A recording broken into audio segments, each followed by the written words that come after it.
How y'all doing, man? How y'all doing? Oh man. Sometimes, man, it's nothing worse than a tap dancing, suck butt ass, bojangling ass, handkerchief wearing, bread tube ass nigga. And that's what we gonna talk about today. That's what we gonna talk about today. Scotty, go sit your ass down. That's what we gonna talk about today. Right? I see we got Tech Boy up in here. What up, man? I see we got Ahmad Milner up in here. What up, man? I see we got Doug Dissident, Mike Andrews, and Chill. What up, man? Carrington, what up? Joining me in the 515 straight so we can roast this nigga like we always do at this time.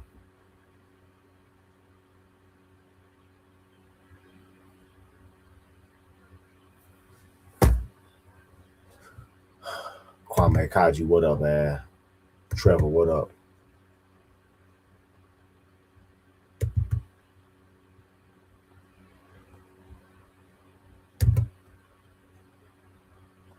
Get rid of some of these tabs over here. Well, science guy, you knew about this nigga that. Oh shit. Got a runaway tab. Got a runaway tab over there. Science guy writes, salute. I'm glad you talking about this clown. I was thinking about sending you this guy a while ago with don't hesitate, man, because right now we in the season for roast. We in the season for barbecue. Look how I'm dressed. It's getting warm. So don't hesitate.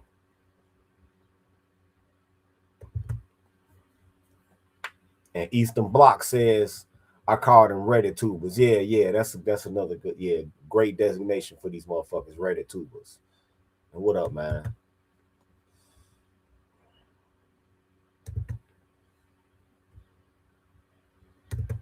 Mr. O, what up, man? Captain Luciano, what up, man?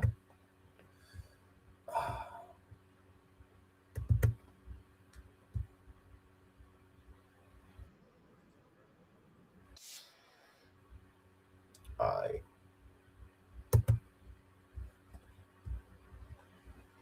See who else we can get to come up in here, man.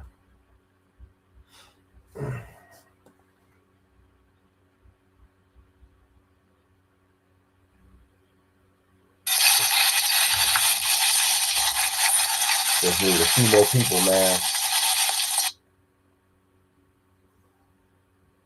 A few more people, man. Do y'all realize? I don't know if I ever told y'all this before, man. Oh, you got your play ready perfect square. That's great. I actually had an ex that used to refer to y'all as my cult members. And I was like, what the fuck are you talking about? And she was like, yeah, you run an online cult. And I said, is that right? I run an online cult. And she was like, yeah, you run an online cult. Because one time we fell out. The bitch called herself coming on my channel trying to, no, I was a guest on Obsidian channel. And she came in there trying to talk shit about me and got her ass ran about that comment section. And she was like, oh, that's a cult. So I asked this bitch, I said, well, if I'm in a cult, then where the fuck is my goddamn ivory color silk Brioni suit and my Rolls Royce and my private jet if I'm running a cult? Where, because that's the trappings of a true cult leader. And I was like, and another thing, if I ran a cult, bitch, you would have to move over in the bed to make way for two more bitches.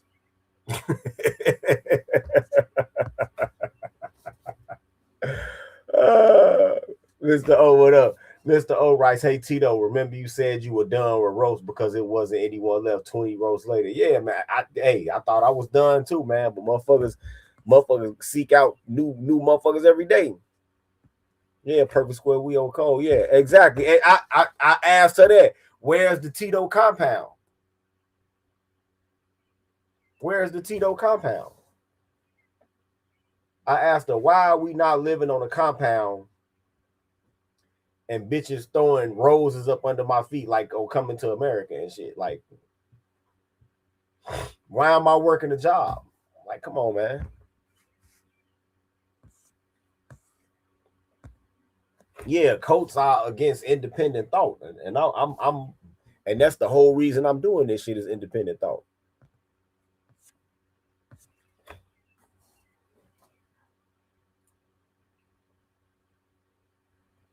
Now, I was talking to another content creator today. Shit, he told me that one of his homies called his subscribers Branch Davidians. I was like, damn. Like, we can't win, man. When it comes to talking to normal people, if you are a YouTube content creator, you can't win, bro. You can't win.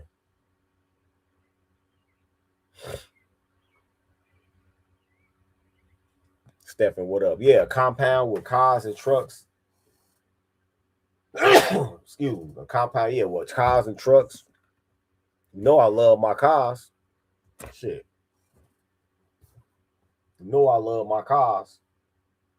Shit, if I'm a cult leader, I should be able to drive up, pull up in a motherfucking turquoise and white two-tone 57 Bel Air and hop up out that motherfucker and then hop in a goddamn neon green Ferrari Enzo and then park that shit and then jump in a motherfucking red ass F1 Raptor.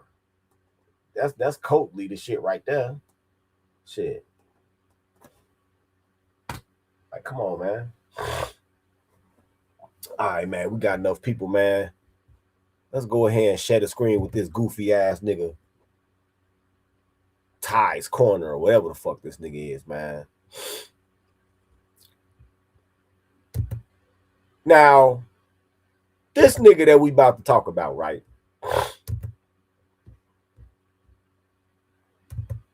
This nigga that we about to talk about.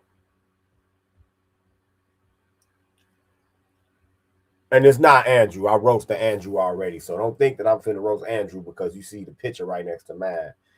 But this guy that we about to talk about he might not be FBA. He kind of got that tether look to him. But some of y'all might know him. Some of y'all might have knowledge whether he a tether or not. I don't know. I'm not familiar with this individual. But he's one of these people that just grifts off of the same redundant, just passe, overblown shit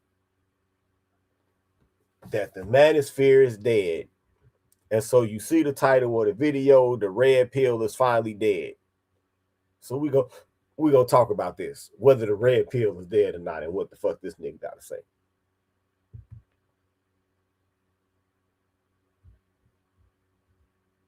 Understand them. Your wife has 3 baby daddies and has been married twice before. And you you lick sniz. Under your religion. You lick sniz. What is that? You're a fucking don't talk shit about my wife, you stupid bitch. Shut your mouth. It's because I'm better than you, Charlie. No, it's because you're embarrassed and you know that the traditional values that you try to sell people on are bullshit.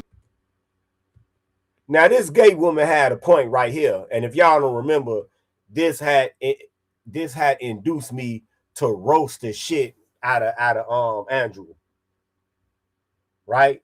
Thank you, Eastern Bloc. Thank you, Eastern Bloc. Trad cons are so pissed at MGTOW. They always been pissed at MGTOW, G. They always been pissed at MGTOW. Man, what is your damn name? Not your screen name, nigga. What is your name? But they always been pissed at MGTOW. Trad cons have always been pissed at MGTOW. They've always been pissed at MGTOW. I I remember back in the day, look, let me tell y'all something, man. Y'all might be looking at all these hit pieces, and y'all might think that the heat is turned up, man. It ain't nowhere near what it used to be, actually. I remember back in the day, man. I remember, goddamn it, Tucker Carlson was on Fox fucking News talking shit about MGTOW.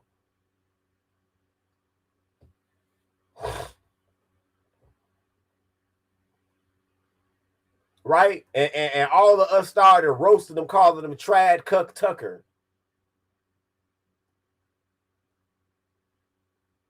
All of us started roasting them and shit. Even though that was before the live stream era. I would have did some vicious ass damage back then with live streams. I would have had motherfuckers ready to commit suicide with them live streams. A couple of motherfuckers I did roast, they did attempt suicide. I ain't gonna lie. They did. And a couple of motherfuckers had nervous breakdowns. Egypt Ann being one of them. Shout out to her. But yeah, man. Look, man. They always been pissed at us, Eastern Bloc. They always been pissed at us. Right about that.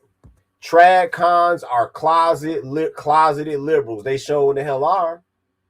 They show in the hell are. You know why you trad cucks are closeted liberals? Because you want to protect women. These hoes told y'all they don't want to be saved. But you out there with your motherfucking high visibility vest, your lanyard, with a life preserver in your hand trying to save them anyway. They told y'all they don't want to be saved. They told y'all. They told y'all.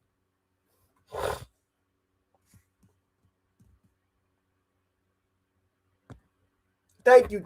Thank you.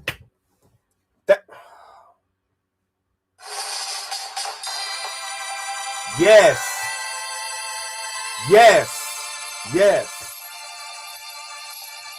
I don't understand the disconnect myself, the contradiction myself, brother.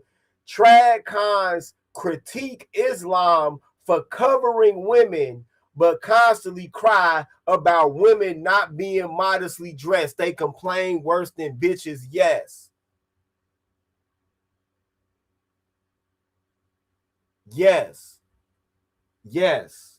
And then constantly equivocate about how they don't want to take women's rights, but it's the women's rights that's trampling their ass.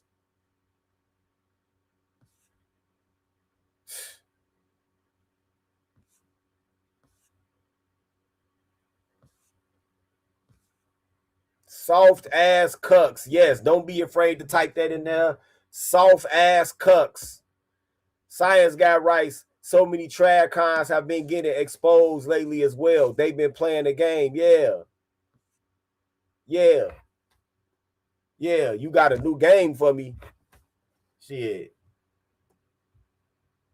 Long as it ain't gonna give me a Fed case. Shit.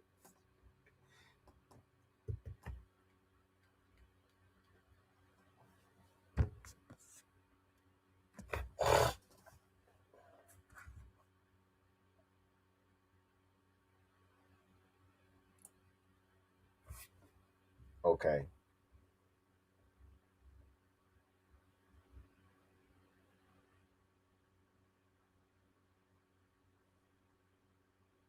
Oh, okay.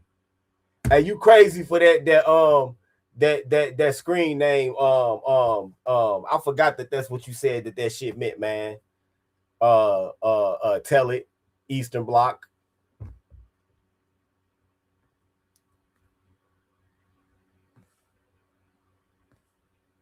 Yeah, that's what I don't get. I wish I would wife up a hoe. R2K writes, trad cons want to marry former OF girls and baby mamas. And then motherfuckers be looking at me crazy. Oh, why you with her? Two reasons. Two reasons why I'm with her. Extremely limited body count and no kids, motherfucker. No kids, no tattoos, none of that shit. That's why.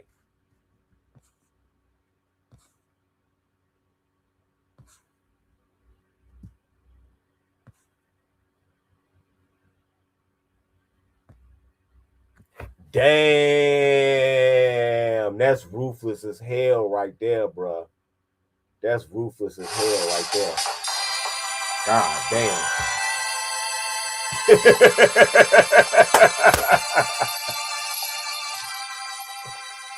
Oh man, this the Rose Rice. Like whenever there's some conservative event somewhere and the local grinder app crashes due to overuse, hell to the no. Hell to the no. Hey, hey, hey, hey. I'm glad you said that perfect square. Cause y'all, you know what? Y'all might want to tune in to my Patreon. Cause I'm finna go on the motherfucking jihad against dating coaches. I fucking despise dating coaches. I fucking despise. It's like 2 or 3. I could go and be a Yakuza member and get some of my motherfucking digits cut off and still be able to say how many dating coaches that I'd be like, okay, I respect them as content creators and as people. I fucking despise dating coaches. I fucking despise them. I despise dating coaches. I just had words with a bitch ass dating coach on TikTok that blocked me. Bitch ass nigga. This nigga was talking about some, if you argue with a woman, when now it's just 2 bitches arguing. And I asked her, like, why are you repeating feminists like these juvenile feminist talking points, bro? Ain't you a dating coach? Like, why are you wading into politics? And he was like, oh, so you argue with your girl? I said, everybody that sees a woman on a reoccurring basis is gonna end up arguing with her. Y'all, a lot of what y'all, I ain't trying to step on your toes, bro, but a lot of times motherfuckers be coming on here, you know, writing science fiction / fantasy. And then he was like, oh, you must not get that many women. I said, I don't what? What? I don't what, nigga? Yeah, you heard me. You see what I typed? I said, bruh, you have no motherfucking idea where I'm at, where my body count at. You have no idea. Nigga, I'm up there with NBA players and shit, fam. He was like, yeah, I doubt that if you argue with hoes. I said, okay, dude. I said, you know what? I understand it's a tough economy out here. It's a tough economy out here, and you know, you gotta eat. So I'm gonna just be real merciful with you. I can end your career in one video, but I'm not even gonna do that. Any dating coach you could throw at me, I can tell you, I can point out how they a fraud. Even some of the ones that y'all like Alan Roger Curry, rest in peace. But I can tell y'all how they a fraud. But that, you know what? That's a subject for a whole nother show. That's a subject for a whole nother fucking show. Or that's a subject really for my Patreon and at the tier that it's at. So.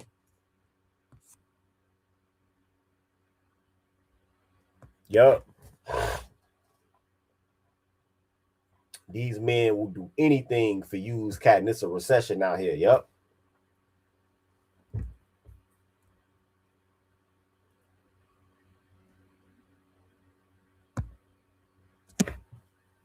You know what? Dating coaches that's married, I don't know. I think that they should be like more relationship counselors than dating coaches, because at least you can point to the fact that, hey, you know, I'm married. So you can't doubt their chops or their credentials for that because they married. But like, just like I said to Steve the Dean, you know what I'm saying?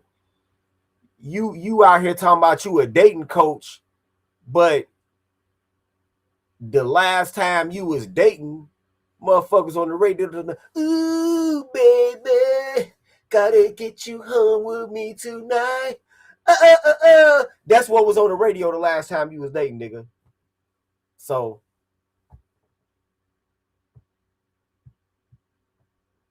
you probably talking about Steve the Dean, who the nigga I'm talking about. That's probably you talking about.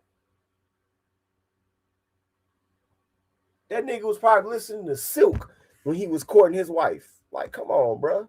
That nigga, that shit would, nigga, you was courting your wife when Dan Marino was still playing football. Get your ass out of here, boy. Oh, this video changed his name. Russian middle cunt now.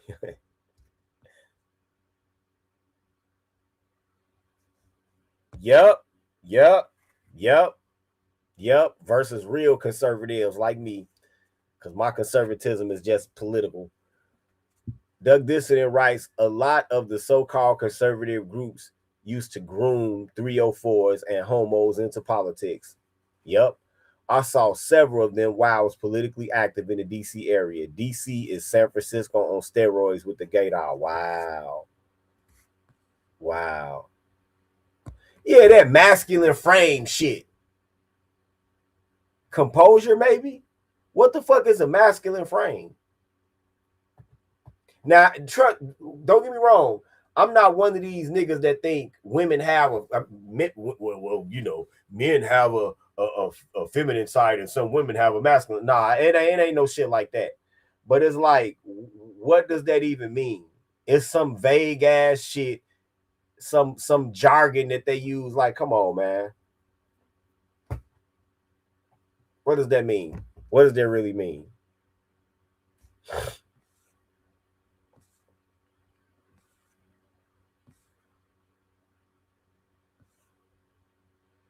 Yeah, whole frame while you cook. Exactly.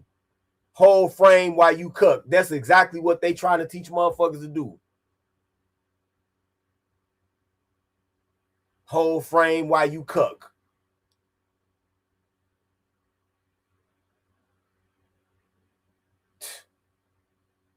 Oh, yeah. So you're sitting there and you can tell that she's texting another guy, whole frame.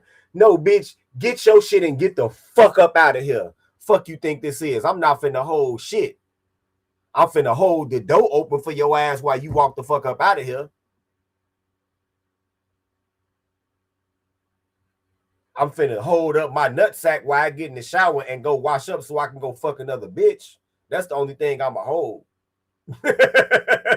Whole frame. Now I'ma hold this door before you get the fuck up out of here.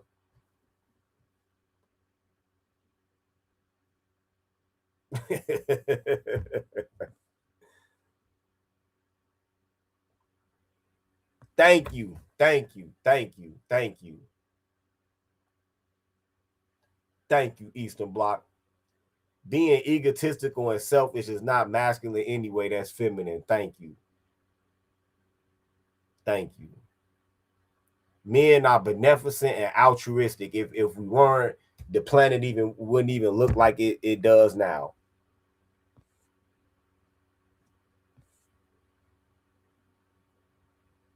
Yep. They want men to be egotistical and selfish like bitches. Yep. Yeah. That's the only two things I'ma hold. I'm gonna hold the door open so that bitch can get out. The same shit that they would want you to sit there and tolerate, like you said, like Eastern Bloc said, whole frame while being a cook. If you sitting there and you think that it's another man contacting this woman and don't no repercussions come out of it, that's some cuck shit. That's some cuck shit. If you don't check that bitch or throw that bitch out, or just cut that bitch off, that's some cuck shit. It is. You at that point, you being cucked. Whole frame. Like I say, I'm gonna hold the door open and then I'm gonna come back upstairs and hold my nuts up while you know what I'm saying? While I wash my ass and get on the phone with another bitch. I don't know what the return on the investment is, Perfect Square. I had no idea. I do not know. I don't know. You right about that, tell you, boy. Their cut kink is why they want everybody to accept disrespect. Yep. Because to me, the modern dating coach's message seems to be, it's all fair in the game. Whatever you want to do, as long as you get some pussy.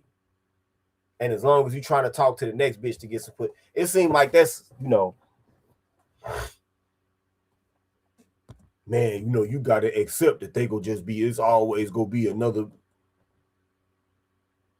Now, you ain't got to accept that, nigga. You show when the fuck don't.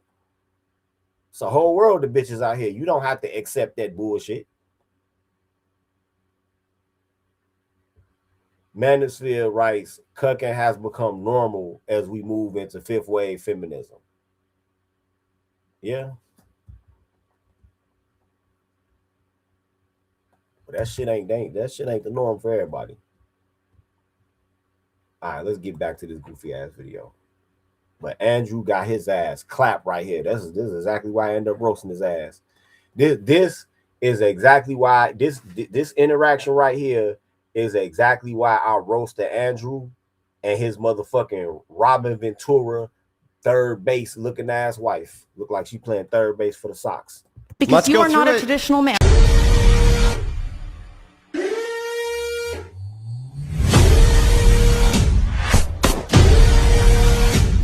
I am a goddamn alpha male. Yes, I said it, alpha male. I don't care if you think that's toxic. People look at me as soon as I walk. The alpha male shit. Whatever, man. I think I'm a pretty cool guy. The alpha male shit, I don't know, man. I don't know.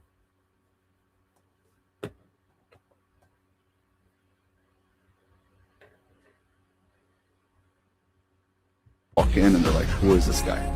Yep, Celine has 3 baby daddies. And the story is wild. The story about her and Andrew is fucking wild, bro.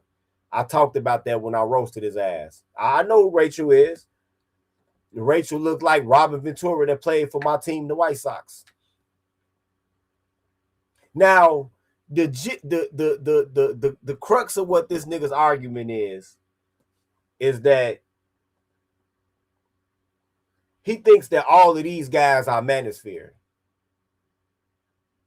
Don't lose sight of that as I cycle through all of these goofy ass guys that he exhibited up here. He's trying to make the same played out ass narrative that all of these guys are in the manosphere.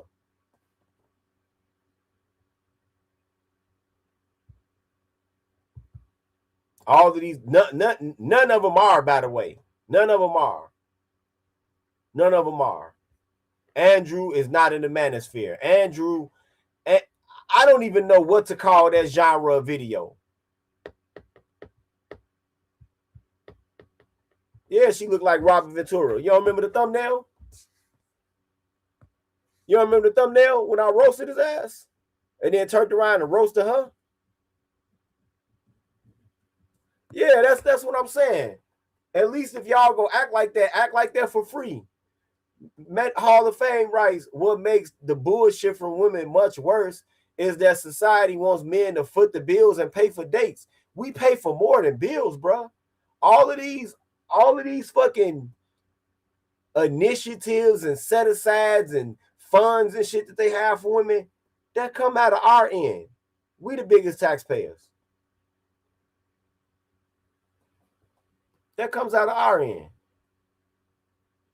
And so then what happens is that because they have all of this free shit, then that makes them expect more from you materially after you've already collectively compensated them materially. Now that you've collectively compensated them materially with your tax dollars, they also want you to increase now what your individual contribution is. That's what the fuck, that's what the fuck problem we have with feminism. That's the problem we have. But hey, go on my Patreon and go on that motherfucking $25 tier. You would hit some shit. For those of y'all that's on that tier, y'all already, I already made my what I think about a lot of this shit plain. Oh my God. Thank you. Thank you. Thank you. Thank you. Thank you. Thank you.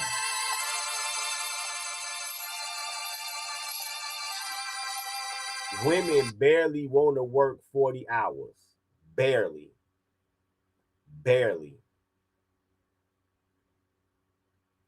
Barely. Have y'all peep game?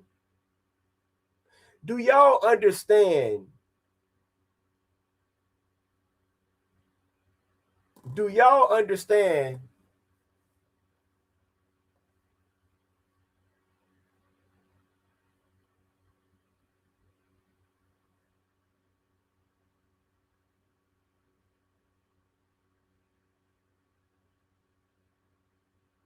Do y'all understand that ever since Obamacare, I want y'all to think about something. Ever since Obamacare, do you realize that a lot of these jobs have cut hours? Yeah, do y'all understand that? Ever since Obamacare, a lot of these jobs have cut hours, and these are even jobs that offer medical insurance. These jobs cut hours just so if the company ever gets into a financial bind where they no longer are going to provide health care, that they don't have to that they don't have to pay for it. Because you realize that if a company has you work less than 40 hours a week, they don't have to give you health care. So at a lot of jobs right now, especially the types of jobs that women have, retail jobs, and a lot of these jobs right now, women barely work like 30, 34, 36 hours a week. And even them light hours that they do, they will complain about how tired they are, their body hurt, their feet hurt.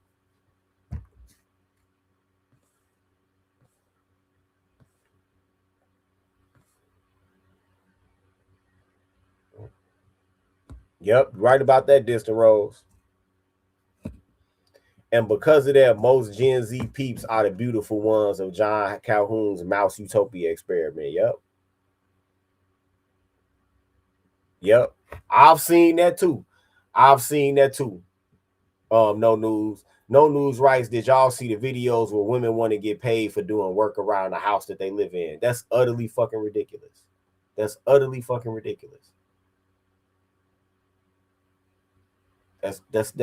I don't get that.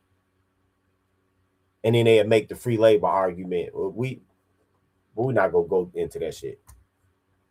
We're not gonna go into that shit.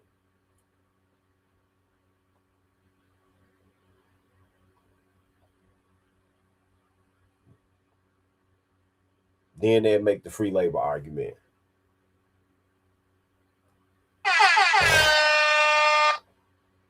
Well, that's the first somebody that's not even commenting. Skull face jackass. Thanks for the cash out. Don't let that brother be alone.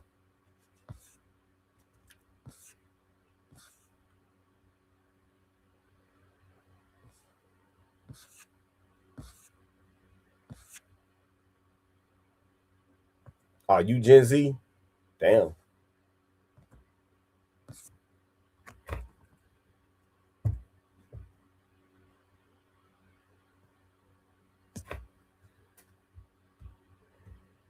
Now remember, none of these guys are in the manosphere, but he's using these videos to support. And what's crazy, on the thumbnail, he actually got Wes Wallace on the thumbnail. Since when the fuck is Wes Wallace in the manosphere? You know, that's the white dude, the skinhead dude that's been to the joint and be talking all that the alpha guru financial shit. I look like I'm going to hurt somebody. You do not have to accept her rejection. It's no secret that the Red Pill movement is pretty much in the grave at this point. And to be honest, I'm glad. YouTube needs to be cleansed 40 days and 40 nights of this madness. Between needing to make enough money to feed 10 families in the Philippines, needing to be void of all emotion, and needing to pack freezer meat the size of the Eiffel Tower, I don't know which way is up anymore. It's safe to say the red pill movement doesn't need any introduction. But if you don't know, it's about personal awakening and learning the truth about what life is outside of what's considered the matrix. I'm sure red pill connoisseurs punching the air and yelling at me about that explanation, but without all the extra fluff, that's pretty much what it is. Wait a minute. Well, hold on, Hall of Fame. Let me help you out, bro. Let me help you out. And then we go keep going with this goofy ass nigga right here.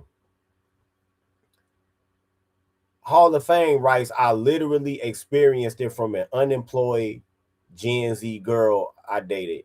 She complained of not being paid for chores while I paid 100% for bills and more. Okay. It seems like what her problem is that she wanted an allowance. Today's females are fucking stupid. If that's what you want, ask for it, bitch.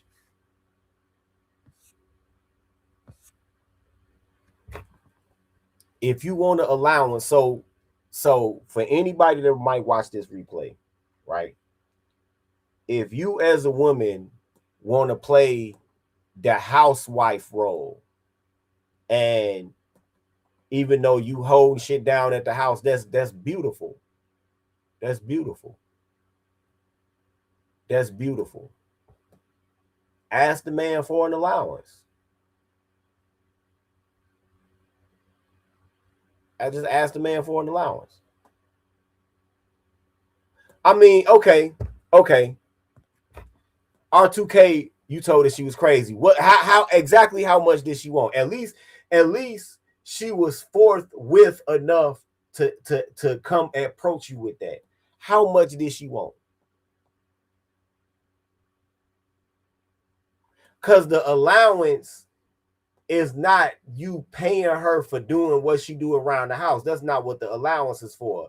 The allowance is just for incidental expenses and some measure of autonomy. That's all the allowance is for, brother. That's all it's for.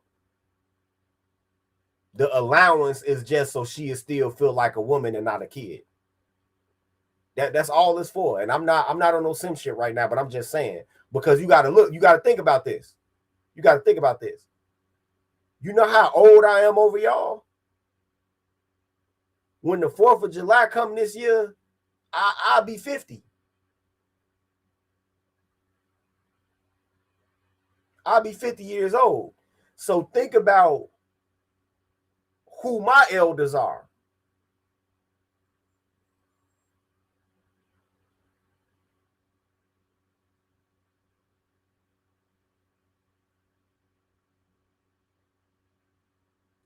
So like I've like been around relatives that was alive during World War I, or I've been around relatives where they fucking daddy seen the Civil War. So I've seen older shit than y'all have. Oh no, she didn't qualify, R2K. I'm sorry. I'm sorry. No. She didn't qualify.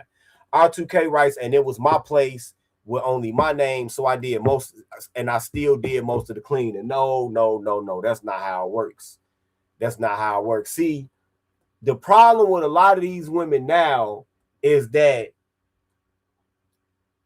they want to live traditional under feminist rules. You can't have it both ways.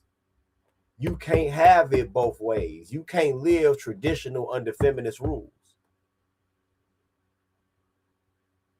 You can't live traditional under feminist rules.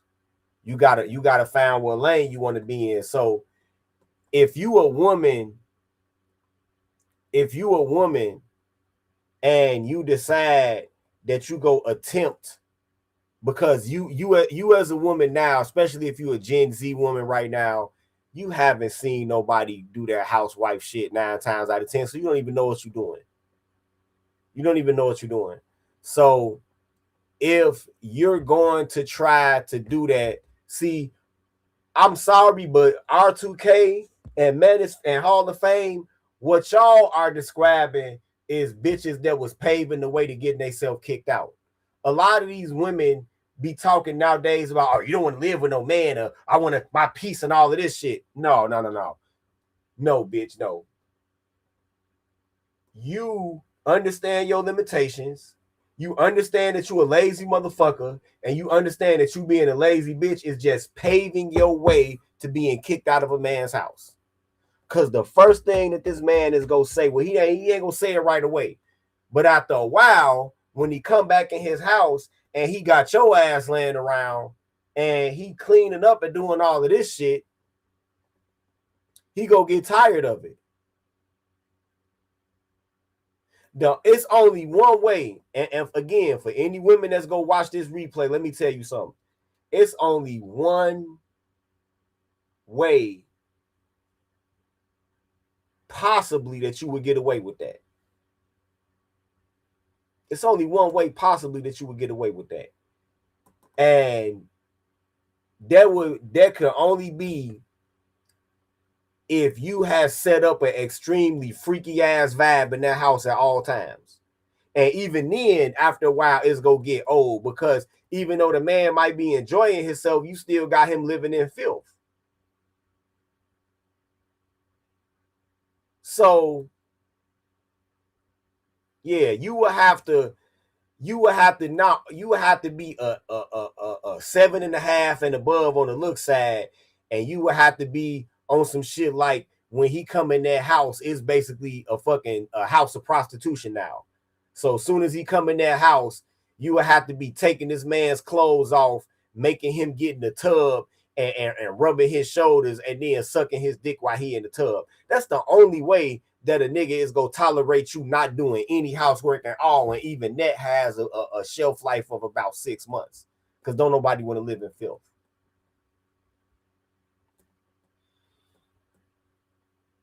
So it sounds like both of y'all was fucking with bitches that y'all were, and I'm not faulting y'all, because y'all don't know what that looks like, and the women y'all dealing with don't know what that looks like. For instance, Hall of Fame, how old are you? R2K, how old are you? I'm finna watch this. How old are y'all?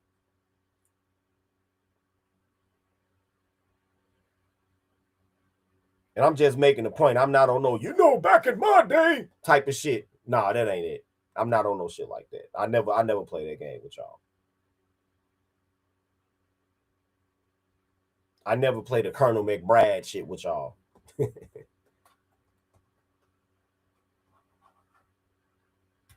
But R2K, how old are you? Perfect Square, I ain't even ask you, G. This nigga, I'm 36. I ain't even ask you. R2K, how old are you? At Hall of Fame, how old are you? Are you 46? And you was 42 when she lived with you, so you a millennial. Okay. And you're 30. Okay. All right. Okay. So you just on the edge of where you possibly might have seen what I seen, but I don't think you have. Do y'all realize that I am so goddamn old? I don't look it. Praise the Most High, I don't look it. And I'm a walking advertisement for following the dietary guidelines. Right? I'm a walking advertisement for follow the dietary guidelines, and this might where you be when you get my age.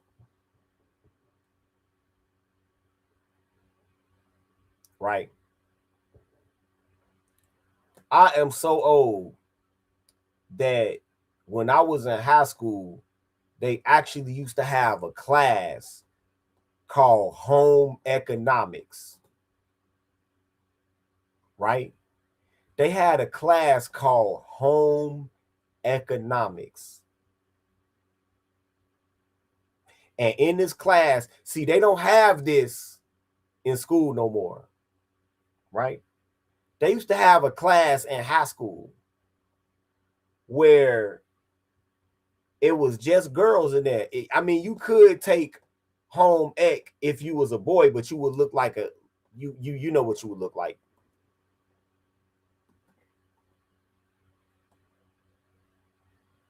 they used to have a class called home ec, and in this class,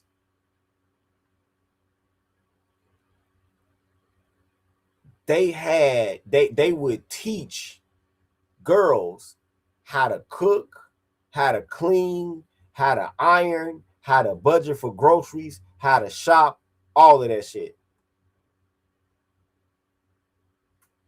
Right?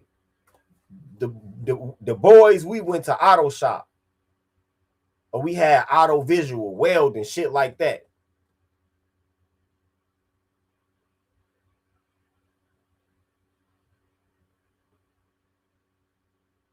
Yes, see, you right about that OS1. Yeah. Yeah. Nigga, we was building cars in high school. Straight up. Yup. OS Sailor Man said, damn, home ed, you old. Yeah. We was building cars. Some schools had an aviation mechanic class. Them niggas, like CVS, they was fixing airplanes and shit at school. In high school, these niggas working on airplanes. They had a fucking jet engine on the stand, all type of crazy ass shit.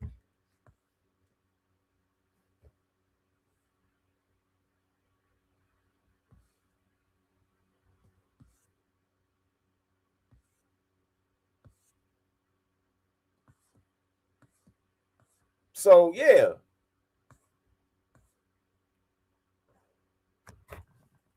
They would teach these girls how to keep a house. And so a lot of y'all that's like younger than me, even if y'all just a few years younger than me, and then y'all a few years younger than me, and then y'all dealing with women that's younger under y'all, I'm gonna tell you something. 9 times out of 10, because my girlfriend is 23 years old. 9 times out of 10, they don't even understand like what to do.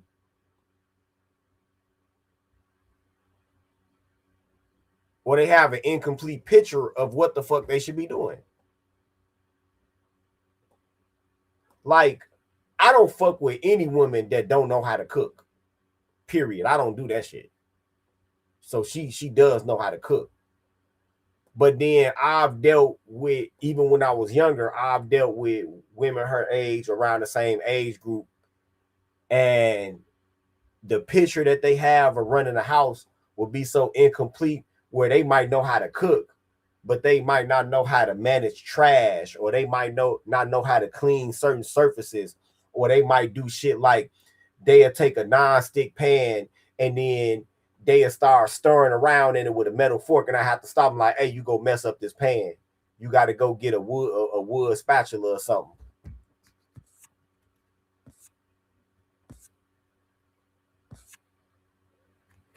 So they got an incomplete picture of what to do. Yeah, you right about that, no news. They don't know how to cook because even their great grandmother was in them streets. Yeah, because the young ones now, they fucking great grandmother's probably a baby boomer, and you know they was out. They was trying to go to the Earth, Wind, and Fire concert and fuck on the grass.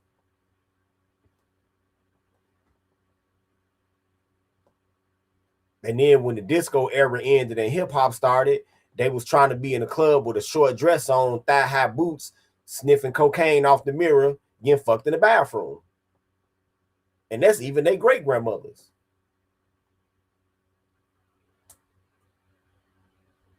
They motherfucking grandmothers was on the motherfucking beach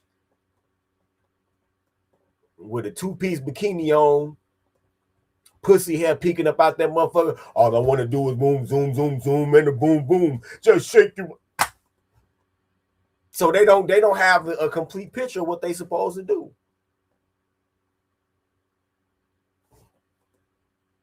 So then you gotta like damn near draw a diagram for their ass.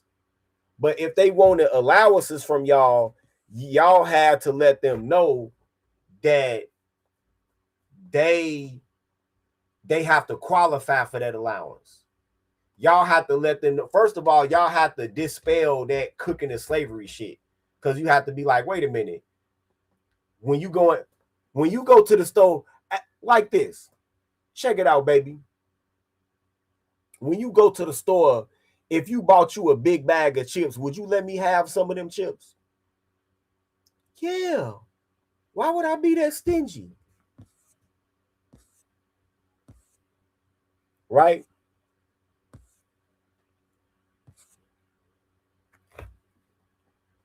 Yep, Black Bike Week hoes.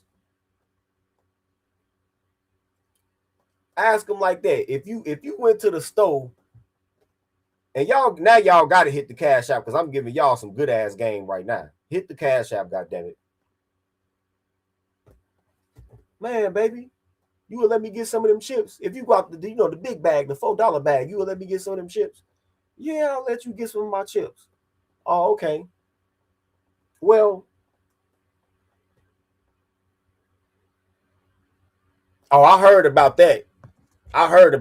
Trust me, we go. I'm definitely gonna speak on that one. You ain't got to worry about that. No news. So you'll let me get some of your chips, right? Now hit the Cash App because I'm finna get y'all some good game right here. Yeah, I'll give you some of my chips. Okay. Well, if you went to the store and had some chips and you would let me get some of the chips, you will let me get a sip off of your pop too? Or your juice? Yeah. Okay. Well, if you went to the store and you would let me get a sip off of your pop or your juice and you would let me get some of your chips, then how do you figure cooking is slavery? Because if you cook some food, you ain't gonna cook exactly enough for you. So you gonna let me get some too, right? Yeah, okay then. Well, you can't never tell me cooking is slavery. We both stay here, right?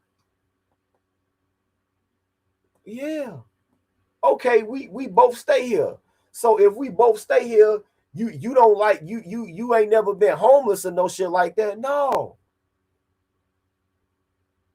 Okay, well, if you ain't never been homeless or nothing, that means you ain't never lived outside, right? Yeah. Okay, well, if you ain't never lived outside, then why would you want to live in dirt and garbage? Because if we don't keep this motherfucker clean, it's gonna be dirt and garbage.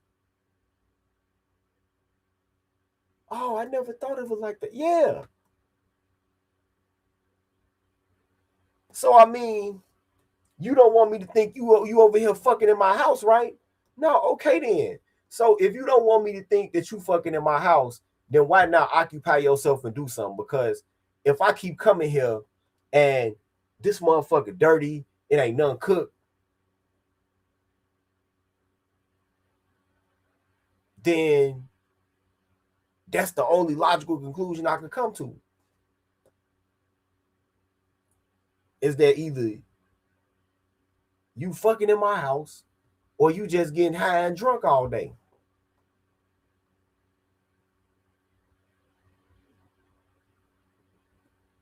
It's gonna work on one that's not slow. If you got you a slow bitch, no, it's not gonna work.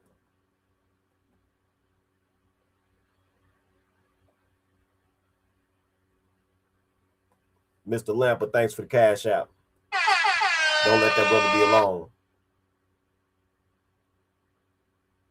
And you need to tell him that if you just don't want to do shit, just say that. But don't be trying to say that some shit is slavery.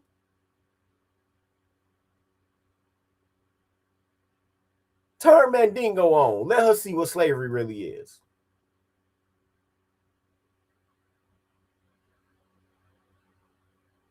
Turn Mandingo on. Let her see what slavery is.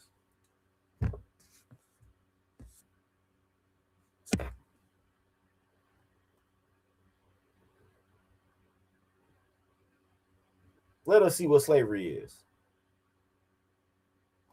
Well, R2K, well, if that's what particular type of woman that you have, it says we're past those days. They are too deep into the feminist main character era, sisterhood propaganda for the vast majority.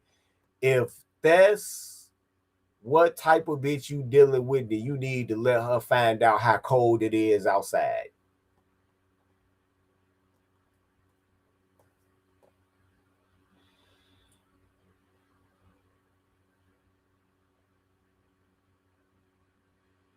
Let her find out how cold it is outside.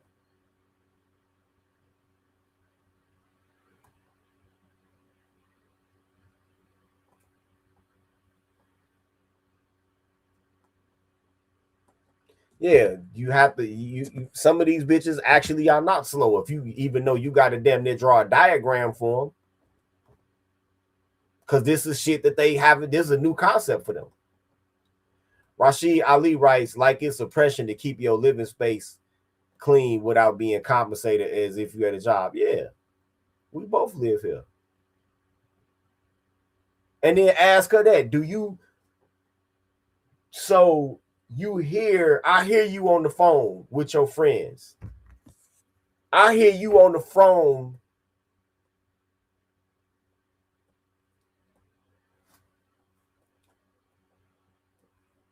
I hear you on the phone with your friends, right? And when you on the phone with your friends, sometimes you have your phone on speaker, and I can hear your friend complaining about all of the shit that she got to do with her job. I can hear your friend complaining. The main thing they complain about, what bitches that's hating on them at their job. I can hear your friend complaining about all of the motherfucking stress that she has on her job. I can hear your friend complaining about how she got to be up or how they switched her shifts. I can hear your friend complain about how she used up all her PTO days and she didn't think that it was going to get cold that early this year. And now she got to risk getting into a fucking accident in a goddamn blizzard because she driving a motherfucking Chevy Cavalier in 8 inches of snow. I can hear your friend complaining about all of that. Is that what you want your life to look like? Do you prefer that to just making some motherfucking hamburgers and french fries and sweeping the floor?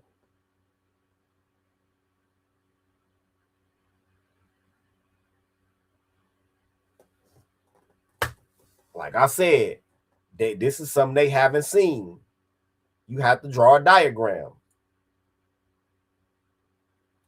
If a motherfucker came in a time machine and they was from goddamn it 800 AD, and they saw an airplane, they,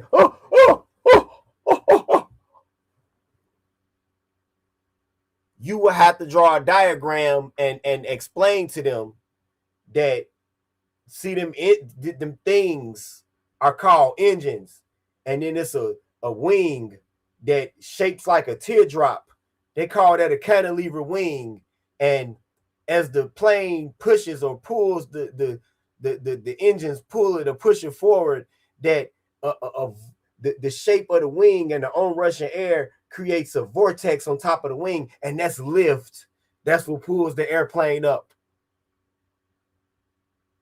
You have to write a diagram for a motherfucker that's from that far back in time.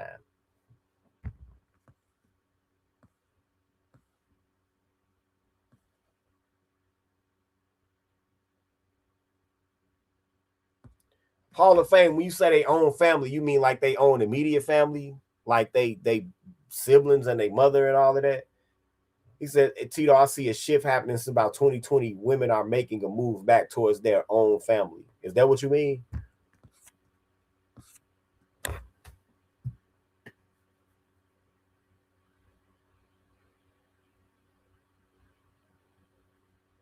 Oh, yeah, I noticed that dumb shit too.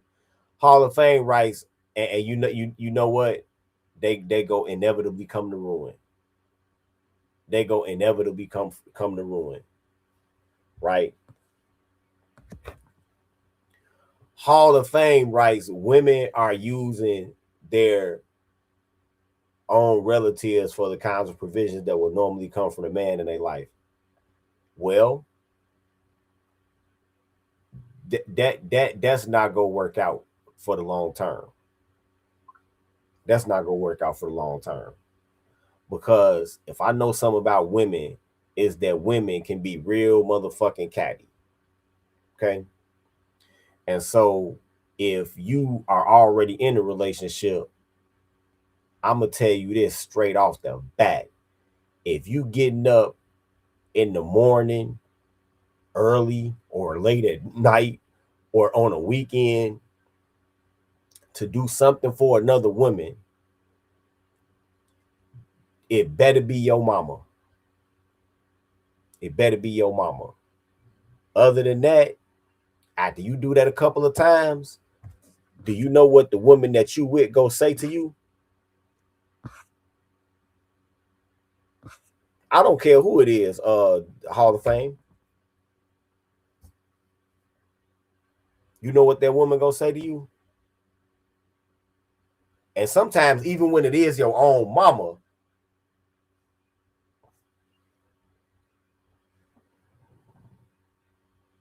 why the fuck her nigga don't do that?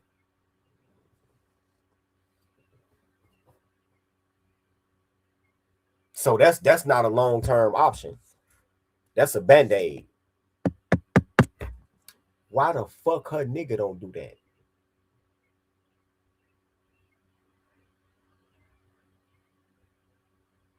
That's you only got a couple of times. I'm telling you, you only got a couple of times. And it better be your mama. And in some cases, the bitch don't even give a fuck if it's your mother.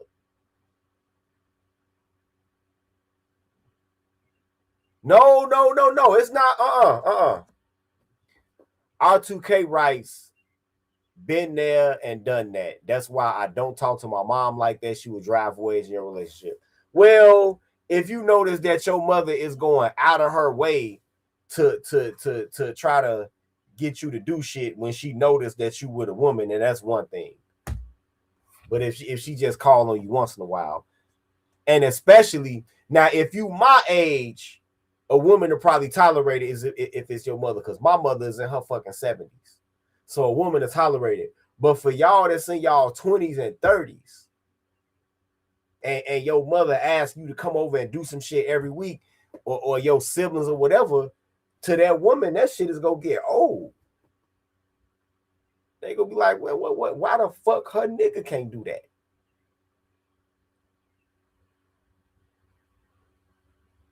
Cause a lot of y'all that's in y'all 20s,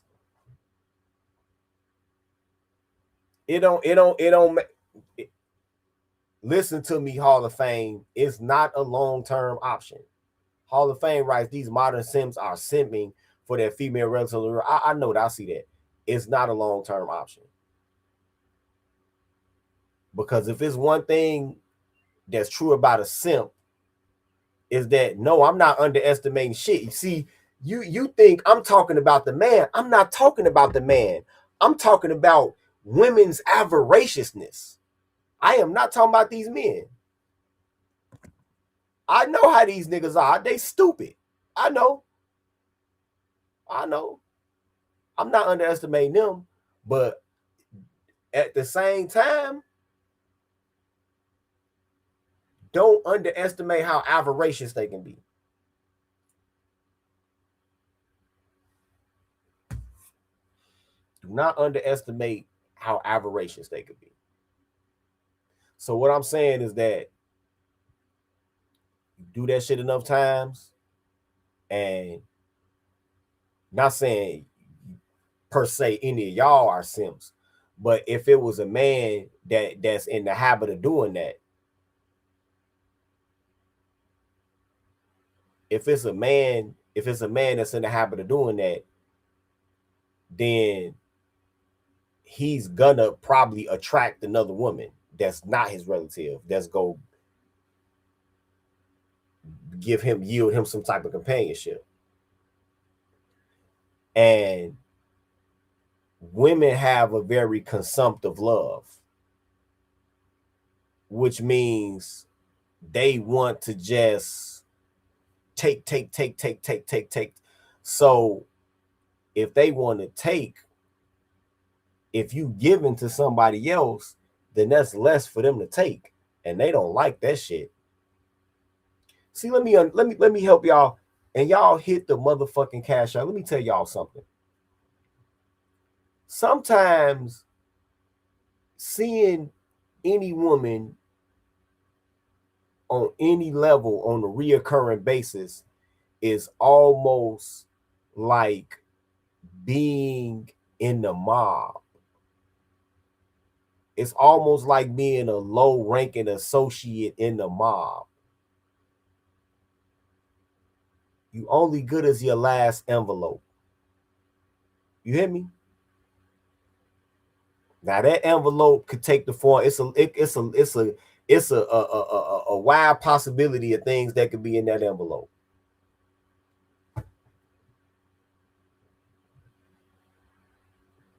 Thank you. Thank you, R2K. Thank you. Exactly. It becomes a fight for me. Money, energy, attention, and time. Yes. Yes. You only good as your last envelope. Okay? Just like being in the mob. You only as good as your last envelope. You only as good as your last envelope.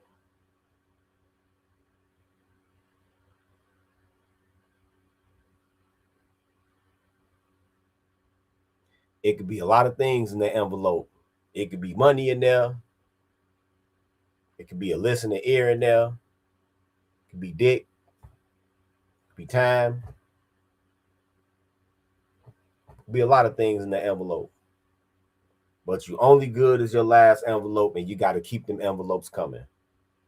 Just like you an associate in the mob. You always got to kick something up to the top. You always got to kick up. Right? Just like you in the mob. I don't know if y'all know how the mob go, but that's how the mob go. You only good as your last envelope. Right? So imagine being in the mob and you a low-level associate, but you known as a good earner, and you know you and a couple of knock-around guys, as they would call them, just I don't know, y'all learned of a place that repair ATMs.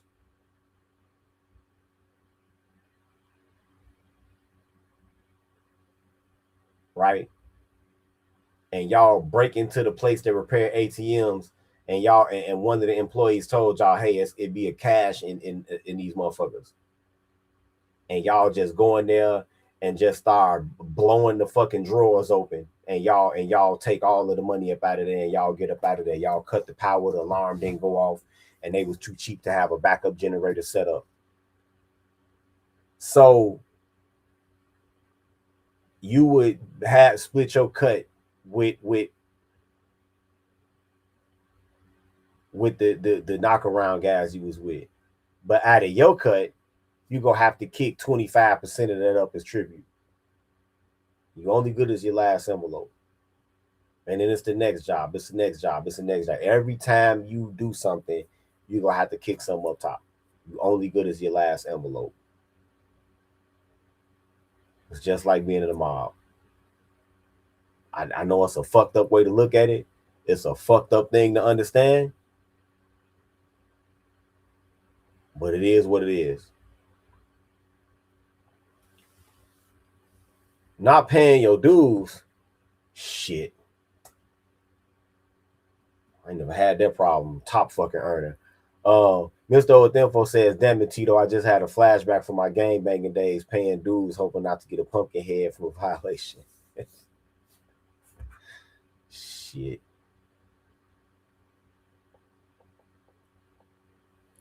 Nah. Cocaine we had was making niggas have strokes. I ain't have to worry about that. But yeah, that's how it is, man. So the more of a capacity that a man has to be given of his time with his female relatives, eventually when he gets with another female, she go put a stop to that shit. She gonna be like, look, well, that's my cousin. Man, how old is she? Oh, she 27. Why she can't have her nigga do that? Oh, she ain't got no man. Bullshit, that bitch fucking somebody. So who she fucking so I seen her Instagram. Oh, she fucking somebody. So why whoever she fucking can't get up in the morning and go and take the motherfucking pipes from under her sink and get whatever she washed out the sink and took that out the pipes. Why that nigga can't do that? Cause I know it's a nigga laying up in there fucking her. Why you gotta go do it?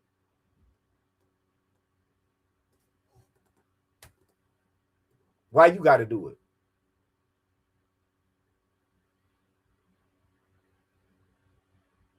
She came in here bragging about how this nigga that she fucking, this married nigga that she fucking just bought her a big ass Coach purse. Why that nigga can't pay to have a plumber come over there and look at her sink? Why you gotta do it? That's what's gonna come to them niggas eventually. And since his cousin or his sister not giving him no pussy, who do you think go win? Who do you think go win? Who you think go win? Who you think go win that debate?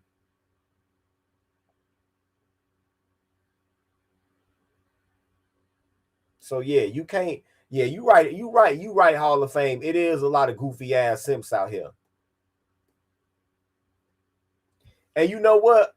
Lying, it's avarice, but at the same time, she got a point. At the same time, that woman has a point. Lion writes, brothers need to stop entertaining these bird brains and they agree. Yeah, but at the same time, she do got a point. Because if that woman is compliant enough to where you still fucking with her and she do shit for you, she figured, what if I can maintain a relationship to get whatever benefit I'm gonna get from you, then why the fuck she can't do that?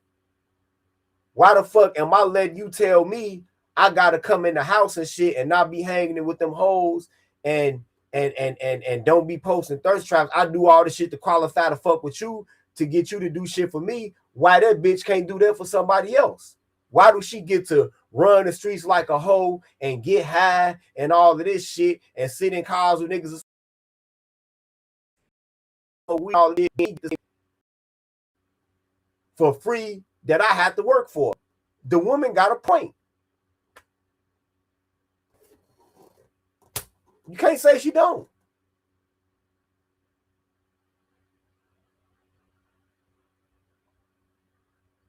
She get up on her off day and put gloves on and clean all behind the toilet and shit. And make some eggs for you and shit. For you to do that same shit for her. And this bitch just let random motherfuckers come in out of the house fucking. And you doing the same shit for her that they should be doing. She has a point. She does.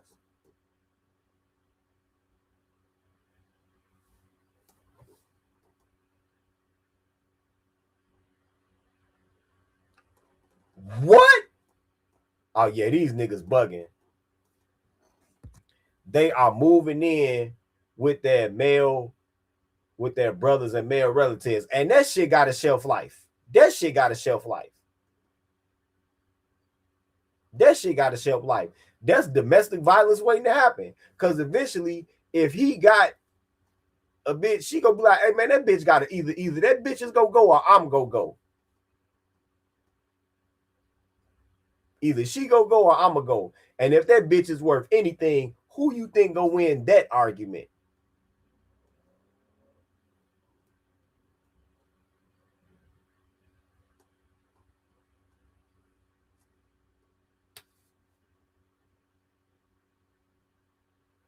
Who you think gonna win that argument?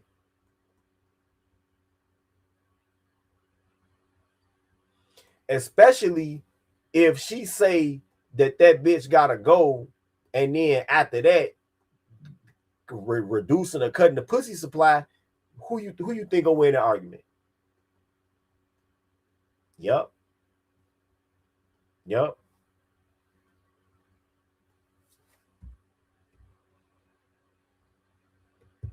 It might as well be an umpire by the door, like.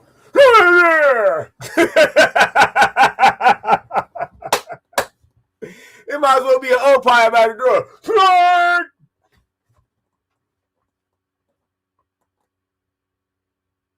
Straight up. All right, man, we don't got all off the motherfucking subject. Let's get back to this motherfucking helium voice ass lane right here. Get over it. My first introduction to the red pill was VH1's The Pickup Artist, which was... That's not red pill shit, goofy ass Mark. That's motherfucking, that is dating coaches.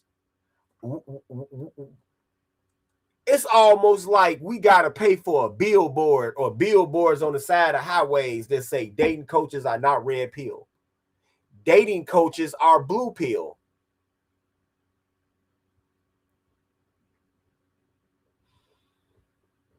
Dating coaches are blue pill.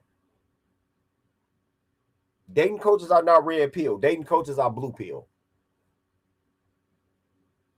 No, PUAs are not red pill.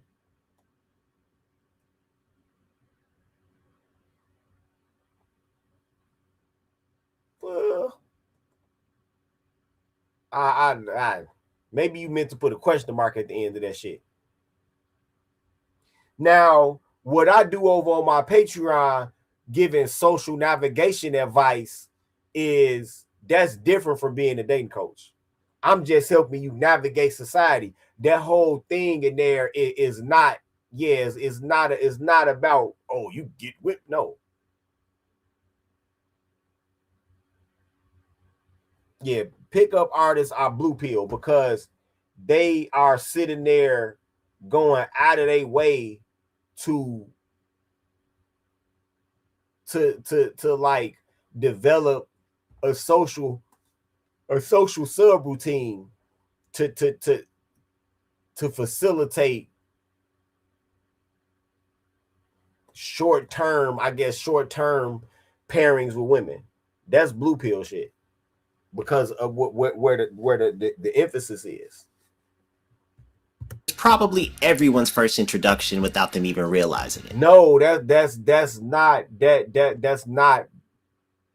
What is this nigga's name? Ty's Corner, Ty? No, this shit is not red pill, bro. That's your introduction to the dating coach shit.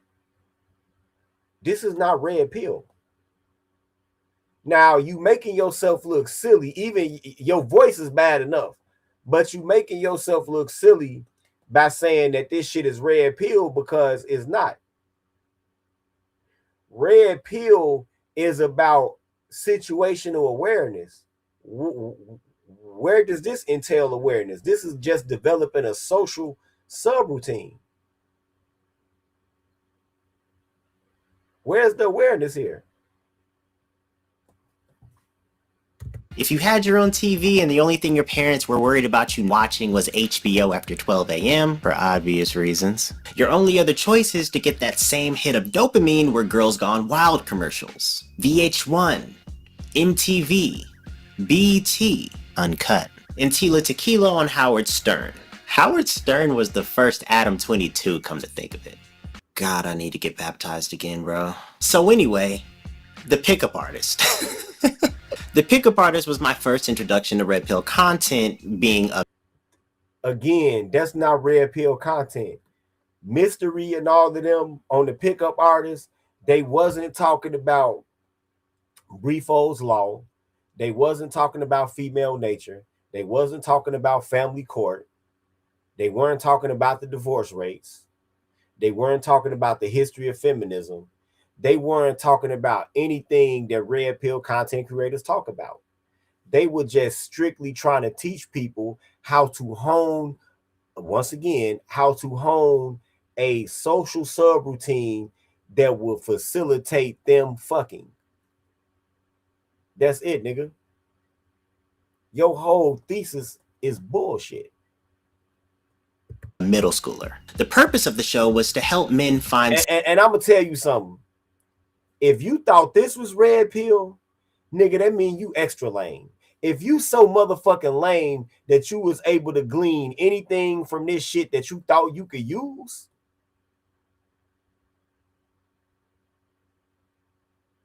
then you lame as fuck. I looked at that shit like it was a comedy.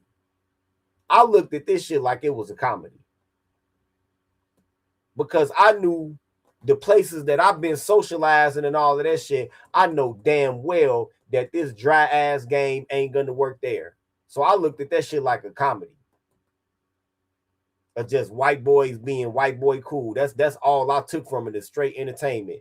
If you thought this was red pill, if you thought this was causing any type of awakening, nigga, then you square as a pool table and twice as green, my nigga.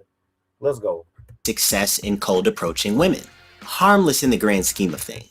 Like I said at my $25 tier on Patreon, cold approaching is a waste of time. Fast forward to more current times, the red pill looks very, very different. In the worst way possible. It went from peacocking, building your confidence, and at least having to act. None of that shit has anything to do with red pill. Peacocking, all of them dating coach term, peacocking, average frustrated trumps, last minute resistance. I read that book, The Game. I seen that show. It ain't got nothing to do with red pill content, bro.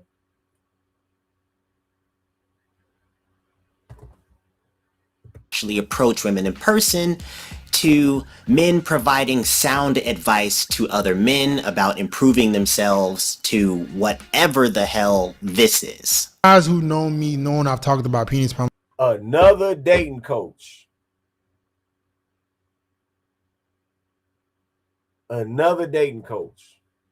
We wondering how far in this video do we have to get?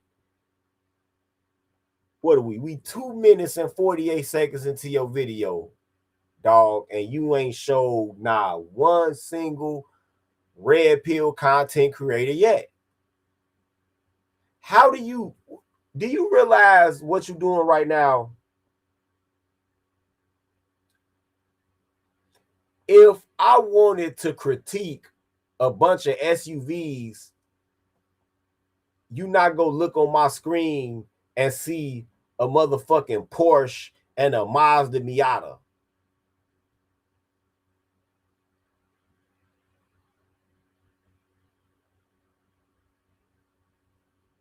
Because I'm not talking about roadsters. I'm not talking about sports cars. I'm talking about SUVs.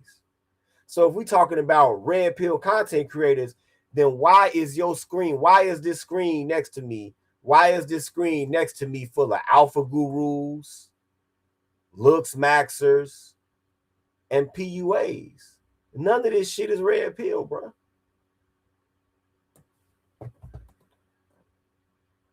I really think that we gonna have to do that. I really think that we gonna have to like have some type of fund or some shit where we actually do put billboards on the sides of highways that say pickup artists are not red pill, dating coaches are not red pill, alpha gurus are not red pill. I think we really have to do that to counteract propaganda like this. For a while.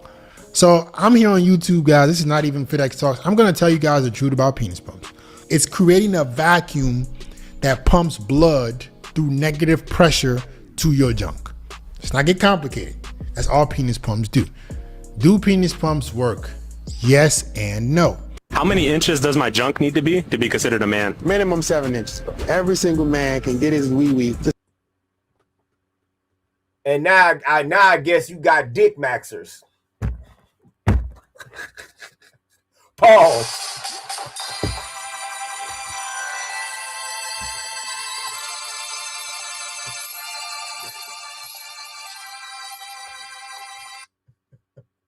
These niggas is dick maxing. What the fuck? Oh my God, these niggas is dick maxing. These niggas is dick maxing. This shit is wild, bro. These niggas is dick maxing. No, your dick don't have to be a certain size for you to be a man.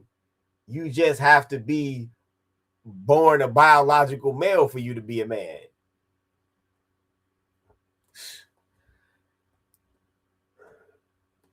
God damn. 7 inches. If you're 5 inches, bro, you better start working on that shit today. Because the thing about women is they won't tolerate it, but they prefer better. Women don't want to hurt your feelings. They don't want to tell you, yo, baby, I can barely feel when you're inside it. It don't have to be 12 inches, but you can be at least 7 and above. And you want your girl coming back for more. You want to be hitting that spot every time. You better have a bad bitch. You better. That's bad advice right there.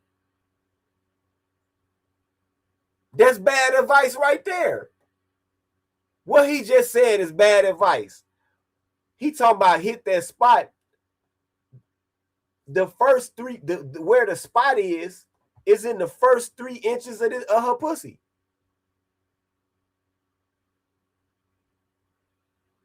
Now, do I hit the bottom of pussy holes? Yes, frequently. And yeah, they do want to hurt your feelings. You're right.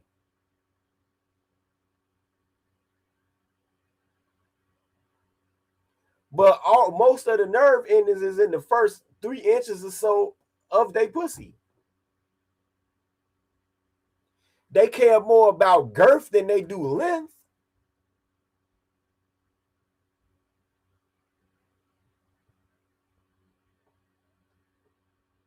They do.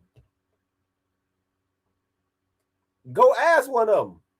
They care more about, not, you ain't gonna ask the one you fucking with, they gonna lie to you. Go ask a random, they care more about girth than they do length.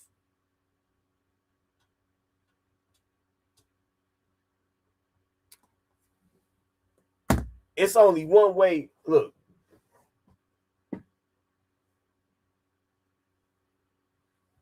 They care more about girth. If you can pass the tissue roll test, you good. Get you an empty roll of tissue. I can't even believe I'm saying this on my channel. I can't even believe I'm saying this on my channel. If you can slide when you fully erect, when you're fully fucking erect, if you can slide easily a empty roll of tissue on your dick, then yeah, that's not enough girth. But if it's any resistance to you getting this tissue roll around your shit, then you have enough girth.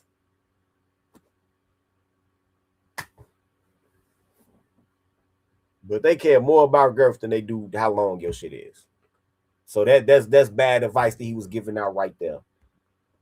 None of these motherfuckers on this stage are red pill.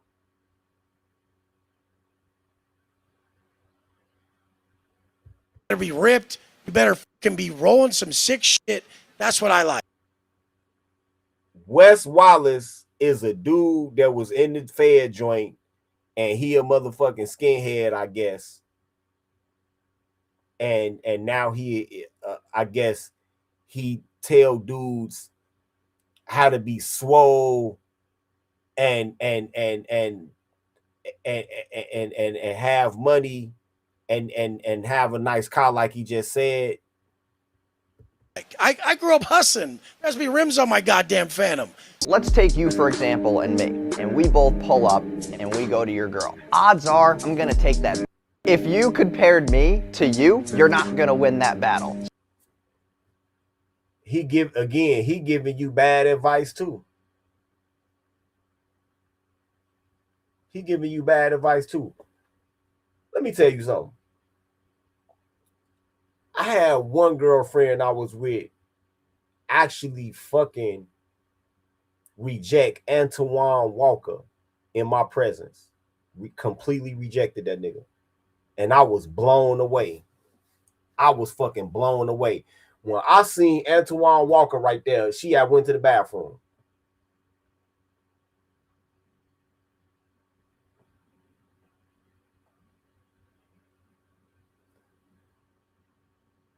I seen Antoine Walker right there, and I'm like, damn.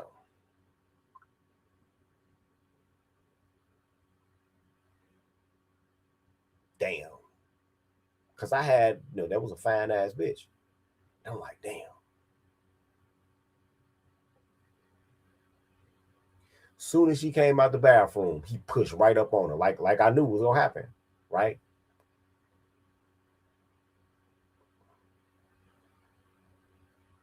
I had already conceded it because I'm like, I'm just a normal nigga. This nigga make $30 million a year. This when he was with Boston. I'm like, I'm just a normal nigga. I told y'all this story before. To my surprise, she rejected that nigga and embarrassed him. Cause I couldn't hear what they were saying. But she was like, no. And then she pointed like, no, my man, hey, get the fuck good dog. Leave me the fuck alone. Leave me the fuck alone. Cause for a minute I thought I was gonna have to fight the nigga because she like pushed his hand like, no, don't touch me. Leave me the fuck alone. And so then she turned around and said something to him. And it looked like he wanted to smack the shit out of her. But then she kept walking. And so then she got back to me. I'm like, oh, you cool? She like, yeah, man, that goofy ass nigga, basketball nigga tried to talk to me. I'm like, what'd he say? She was like, he walked up to me talking about, man, you know who I am.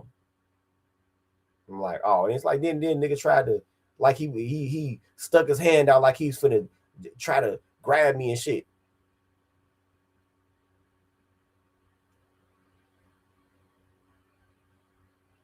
Yeah, I never understand that for nothing in the world, Cortez Smith. I guess by the celebrities being so taken over by the devil worship and shit that they pass around all of these same hoes. They pass around all of these same hoes because they see certain shit that they do and they not gonna tell. But yeah, you're right. Cortez Smith writes, what's crazy is a lot of the women we deal with look better than celebrities' girlfriends. Like Jay-Z says, a secret society. All we ask is trust. Probably what it is. Straight up. But she was like, yeah, he talking about you know who I am. And then she was like, why should I know who you are? He was like, I play basketball, who up the bam. And I'm from Chicago. She was like, well, nigga, I eat Wheaties. Have you ever been on the box? And he was like, no. And then she was like, well, shit, you couldn't be that good. Now, could you? Now, leave me the fuck alone.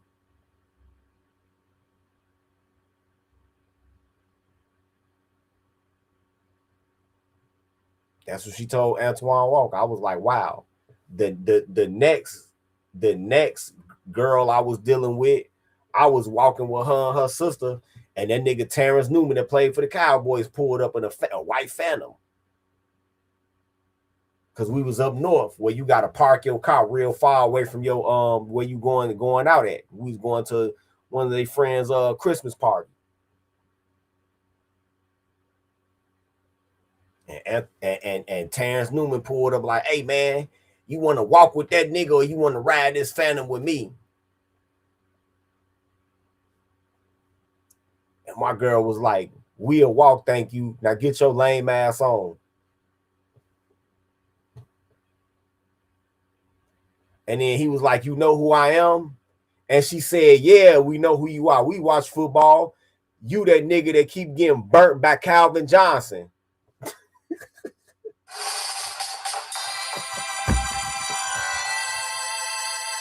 I was like, I said, man, stop before I have to fight this nigga. Stop before I have to fight this nigga. Leave this nigga alone, man. And then she said, and you be getting burnt by Chad Johnson too. You know who the fuck you are, nigga. Now get the fuck on.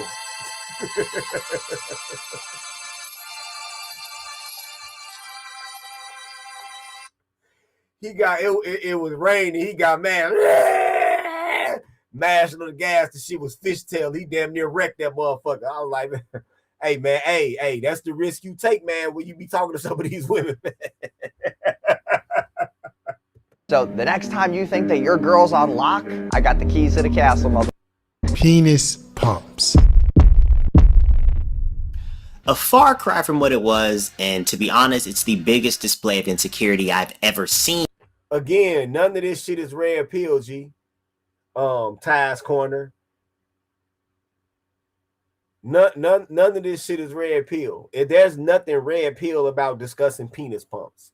There's nothing red pill about telling dudes that, hey, I got a nice car, I can pull your bitch. It's nothing red pill about that. That's not red pill. Y'all gotta start. This shit is getting ridiculous at this point. This shit is getting damn ridiculous at this point. It's getting ridiculous.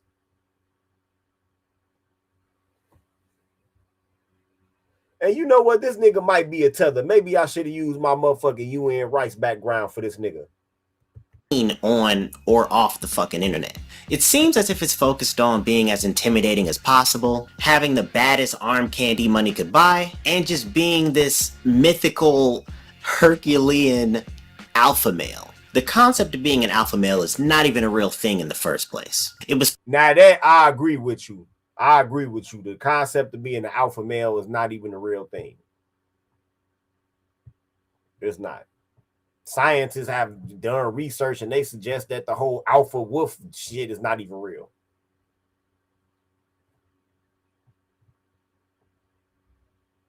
No man is a perfect man. No man is the ultimate man.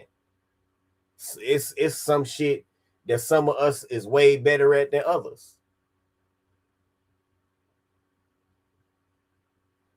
So what is an alpha male really? It's like, it's a lot of y'all that y'all probably got fucking, even though I run a channel and shit, y'all probably got rings ran around me.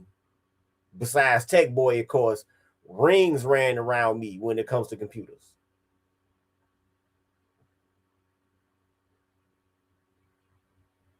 Some of y'all might have me faded on the car shit too. I might be swollen than some of you niggas, but a lot of you niggas might be way taller than me. Well, then you might be like motherfucking Lion and look like, goddammit, Ben Watson that played for the fucking Patriots or some shit. I mean, no man is the ultimate man.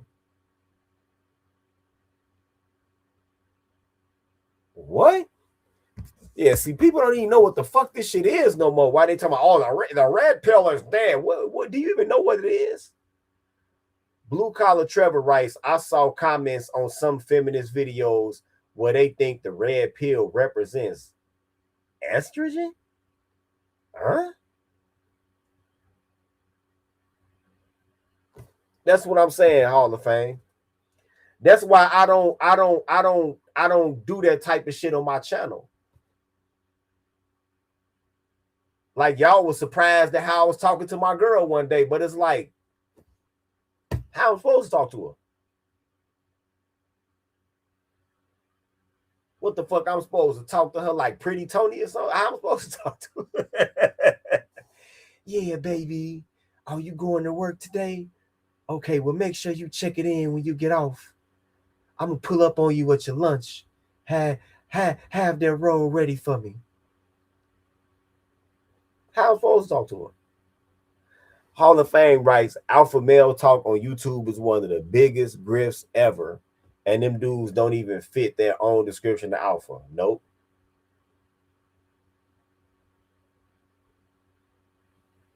And that's another thing with a lot of these dating coaches is it's all hypothetical shit.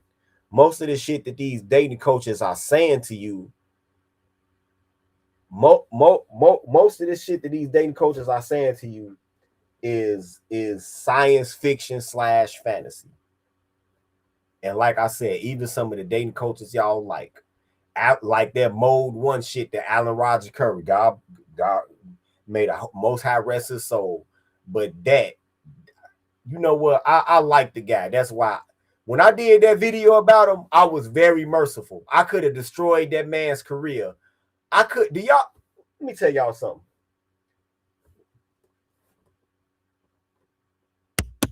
In 16, no, that was in 17. In 17, when I made that video called "The Juice Ain't Worth the Squeeze," when I made that video, I could have ended that man's fucking career. I could have made every fucking dating coach homeless. But I'm like, man, you know what? Nah, I ain't finna do that, man. I ain't never had no problem with this man. It's only one dating coach that I had a problem with, and that was Player Supreme.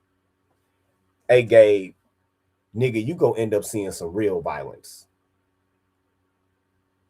Okay? You gonna end up seeing some real violence. You live in the Midwest. You might want to consider stop fucking with me. Because I could pull up to where you at, beat the black off of your ass, and then I could have somebody, and it wouldn't matter if the police seen me beating your ass. I could beat your motherfucking black monkey Nigerian ass, and then I can show them all of the hundreds of screenshots of you fucking with me on my videos, and they'd be like, "Damn, this is harassment." I'm not no police ass nigga. I'm not finna run to the police on you or nothing. That ain't how I get out. I ain't got time for that shit. But why don't you just consider not fucking with me? Because I'm not fucking with you. I could see if I kept doing roasts and all of that shit. I'm not fucking with you. But you talking about violence. You getting there. You getting there. You getting there. You getting there. Okay. So when I beat your ass and I have a cameraman recording that shit, don't be trying to flag that shit, because you see what you saying right here. Now, you said yourself a couple years ago, you said you're I'm not muscular. I'm not trying to fight you. That's what you said. So why go back the other way now? That's what you yourself said. You said that you is not physically trying to fuck with me.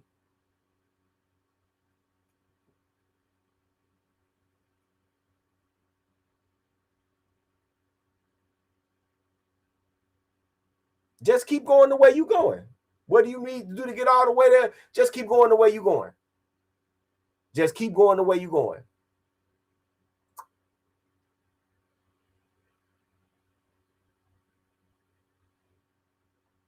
Just keep going the way you going.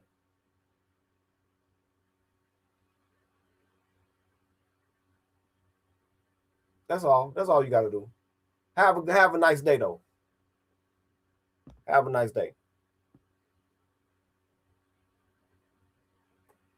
But yeah, them dating coaches and shit,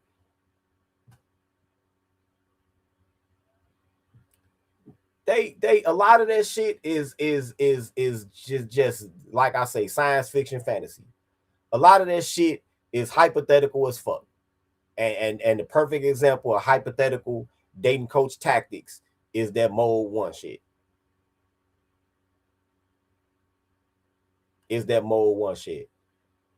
See, Gabe, I'm not fragile, but to my understanding, and I understand everybody is not like me. I get that. Like right now, you don't even have me angry right now. I'm just telling you.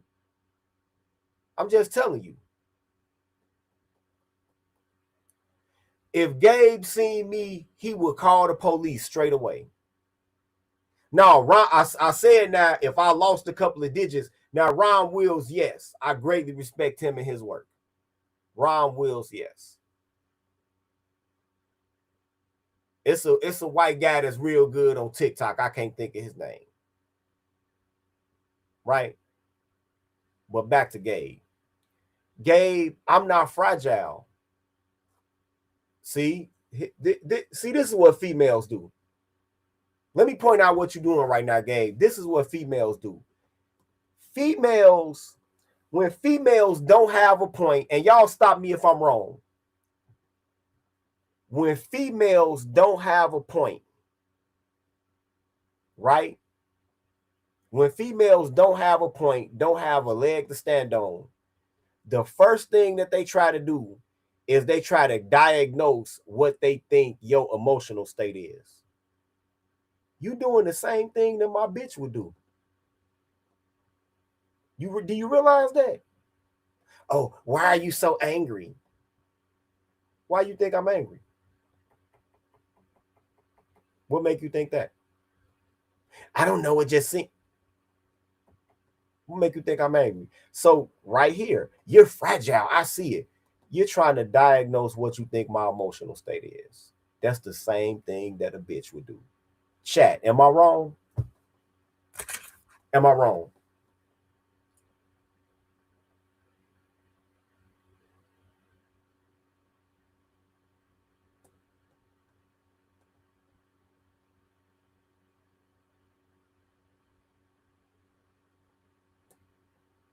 Am I wrong? Oh, damn, that's right. The Sox. Yeah, oh, yeah, because this would be the fucking second game of the series. They playing Minnesota again. It's the end of the first inning right now. No score. Man, the White Sox, they really have came up, man. But am I wrong, chat? A female, when they don't have a leg to stand on, they always gonna try to diagnose unsolicited, by the way, unsolicited diagnosis of what your emotional state is. You doing the same thing that a bitch does. No. Let me tell you something. It's not because of your comments. It's because of your persistence in coming over here. Because to me, it's a mental illness. It's a mental illness for you to keep coming to my channel and you don't like me, you don't like my material, so why are you here? So in my mind, you're fucking with me, and I don't like to be fucked with. I don't like needling because I don't do that to other people.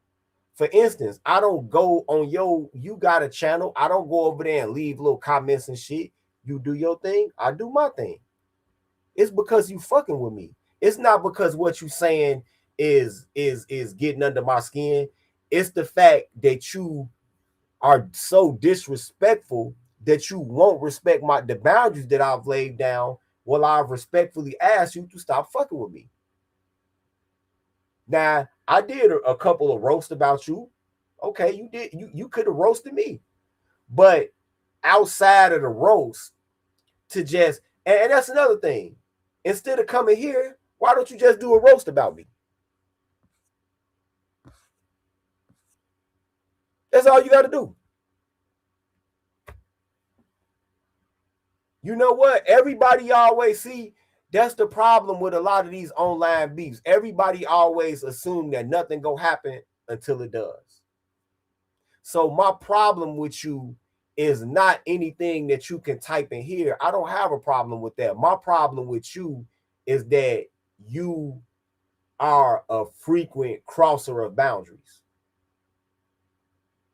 That's my problem with you. That not only are you disrespecting me, but you disrespecting everybody else in this chat. Now, you don't have to come here and agree with me, right? You don't have to come here and agree with me. That's not a rule for watching my channel. Anybody is welcome to come in here, and it's an open forum for debate. I don't get mad when people don't disagree with me because I'm articulate, right? So it's what I just said.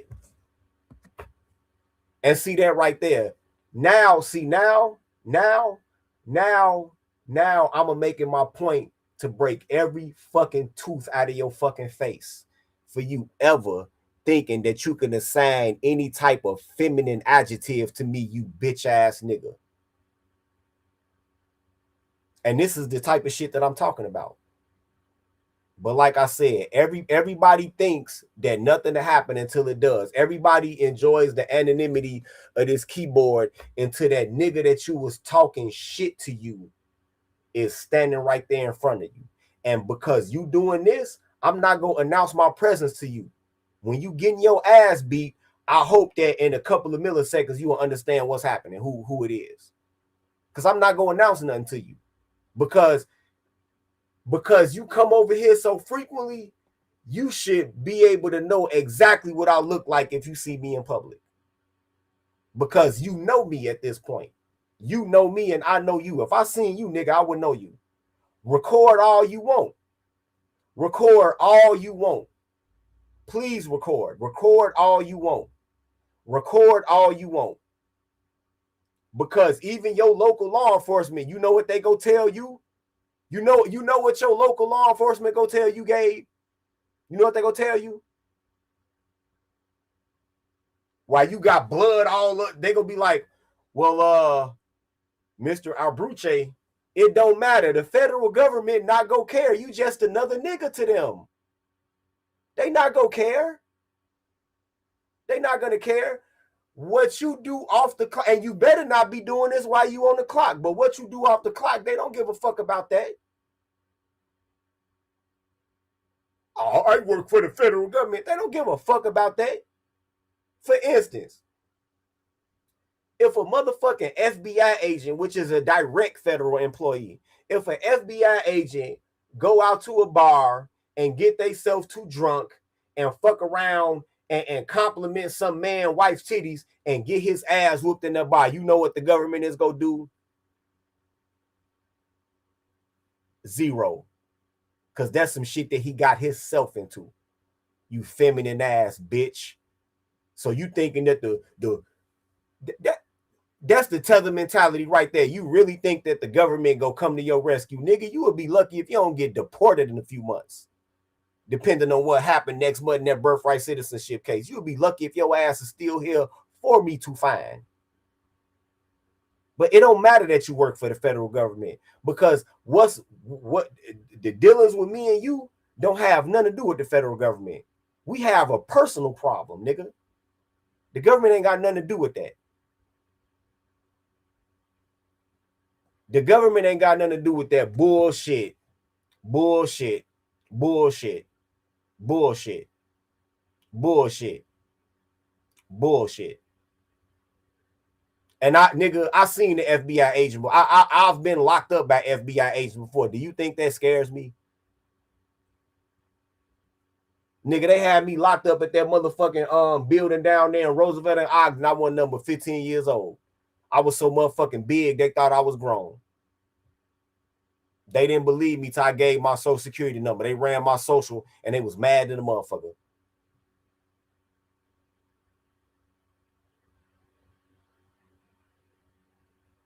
I didn't say I was going to blow up a post office. I just said I will beat your ass. That ain't nothing the federal government enforces. You are not you are not an elected official. You are not a cabinet member, so it don't matter, nigga. That is not a federal law enforcement matter. See, you not talking to a nigga that can't read. These little threats and shit that you make, them might work over on Reg the Bad Guy channel and shit like that, you know, the B sector. It ain't gonna work over here. It ain't gonna work over here. And if a Fed did knock on this door, you know what I would be like, well, sir, can you ask that dick sucking ass nigga to stay the fuck off my channel so you don't have to waste your time coming back here? And they probably gonna laugh. Bitch ass nigga. Bitch. You trying to talk about somebody fragile, but you talking about, oh, I'm gonna get the FBI on you. Who fragile now? Who fragile now? And matter of fact, since you're talking about the FBI, when you contact them, they probably gonna be like, yeah, you know what? You should probably stop fucking with him, Mr. Abruche. They probably go tell you. Since you want to talk about the FBI, nigga, I'm in the fucking gang book with Capone and Nitty. Yes. And Jeff Ford and all of them. Since you want to talk about the FBI, they probably go tell you, hey, Hey, we've had this guy tagged as armed and dangerous since he was 14. I don't know about this, Gabe. That's what they're going to tell you.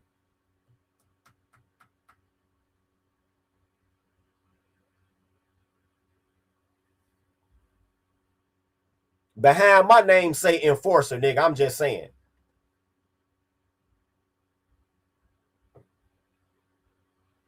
That's what it say behind my name. Enforcer. Conservative Vice Lords Nation Enforcer. So that covers a lot of criminal activity. And that's and that department, that's a whole nother, that's some shit you won't even want to think about. I'm just telling you now, since you talking about the FBI,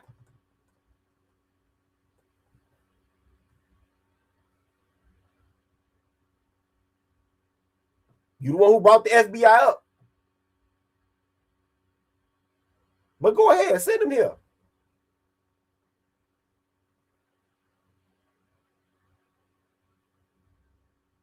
Send him here. Now, don't no bitch ass swatting shit either. Send him here. Because that's probably what he mean. That's all he capable of.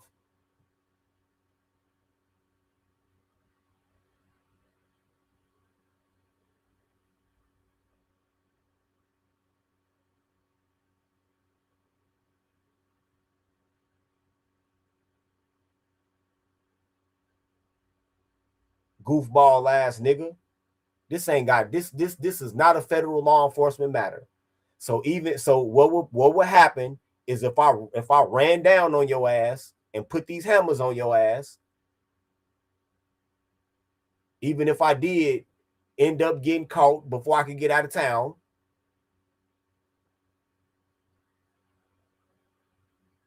when I communicate your long-standing pattern of harassment, your own local law enforcement is gonna say, well, hey, you know, man, don't you think you should have left this online shit alone? I mean, if you got your job and you do what you do, and this guy, if that's what this guy does for a living, I mean, what did you think was gonna happen? That's what they gonna tell you. You know why? Because police don't like paperwork. They don't like paperwork. Even though they do the write-up because your bitch ass called the police, at the end of the day, they don't like paperwork. So they're going to be like, you know, maybe you want to leave this guy the fuck alone because they don't want to have to do it again.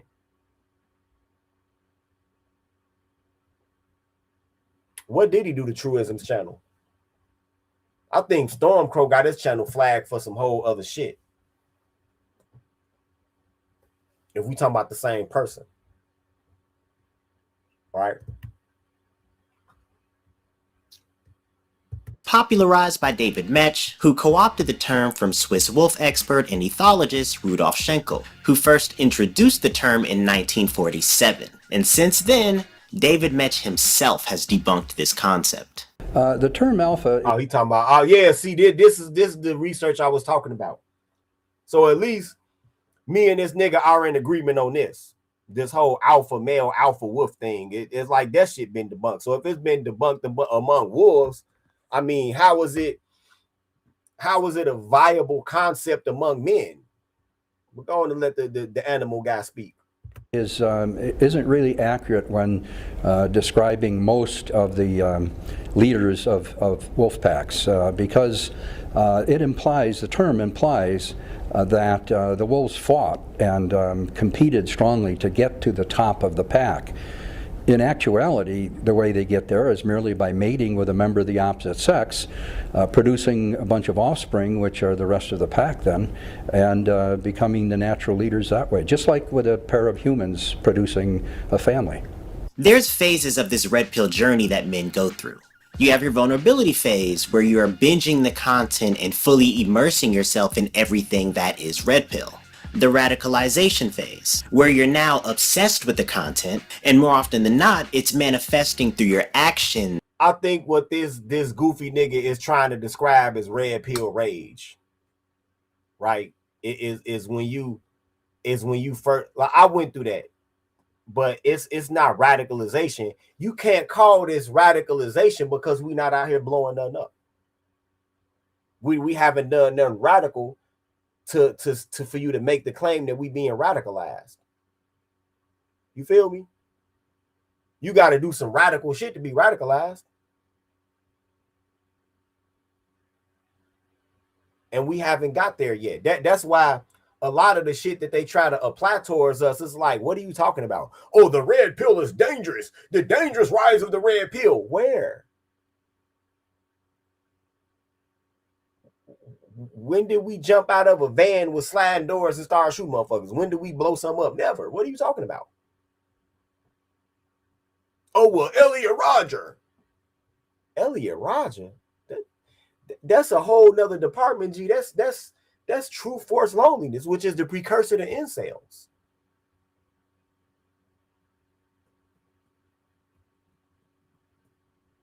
Yeah, I remember. Yeah, Shaka Rice. I remember I came up with Blue Pill Rage 10 years ago.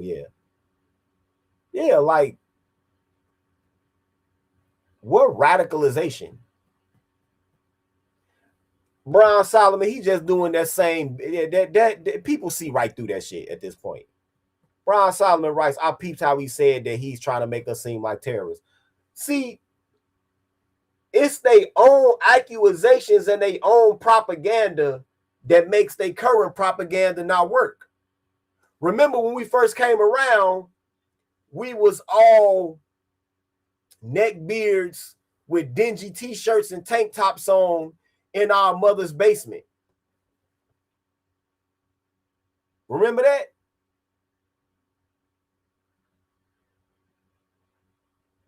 Think about that. Look, when we first came out, we was all overweight, neck beards, making angry content in our mother's basement.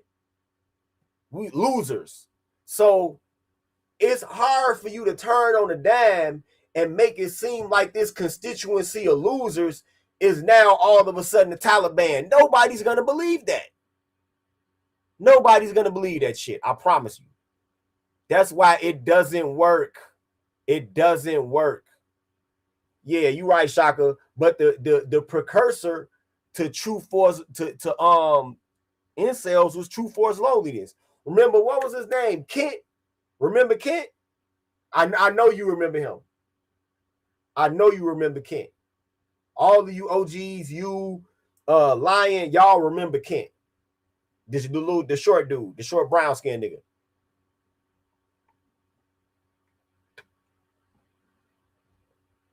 Y'all remember Kent. That's who started True Force Loneliness.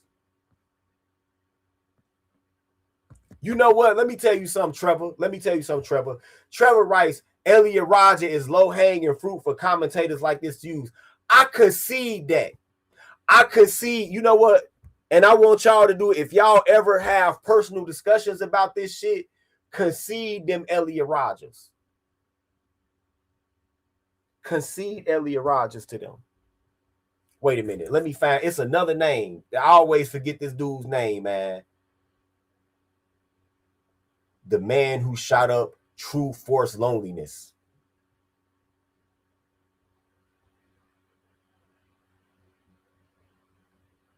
My fault. The man who shot up a woman's workout world.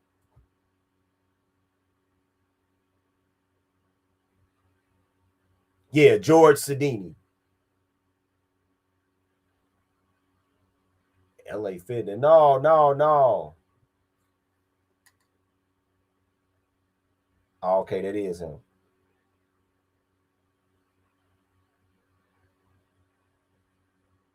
George Sidini, right? Always concede that to them. Because I don't even, if I'm talking to somebody, a regular civilian about this shit, and they start talking about Elliot Rodger, I'm not even going to try to argue with them the difference between incels and us. I concede that to them. I say, okay, if you want to say Elliot Rodger, okay.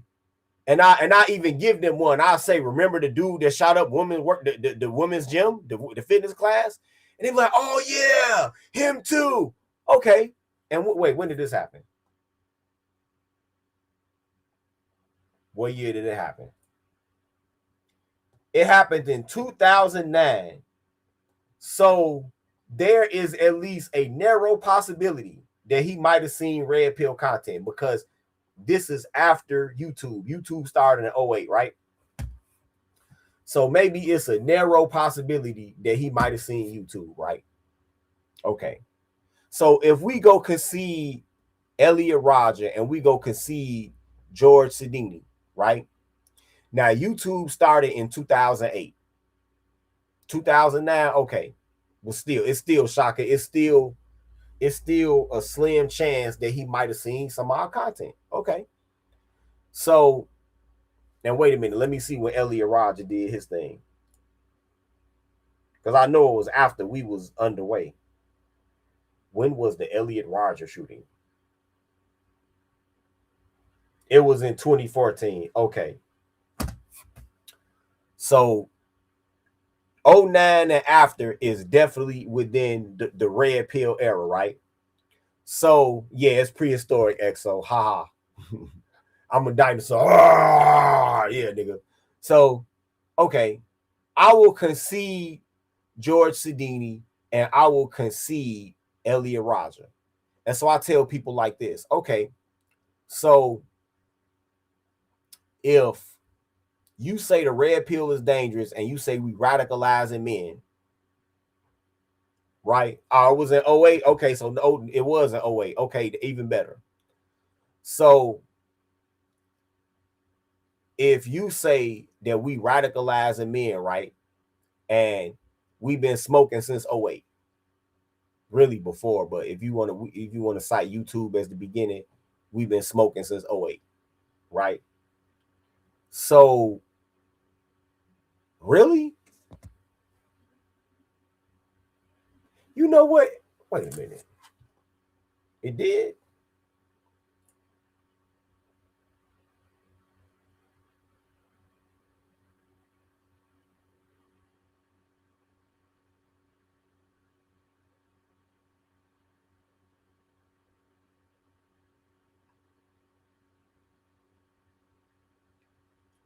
Okay.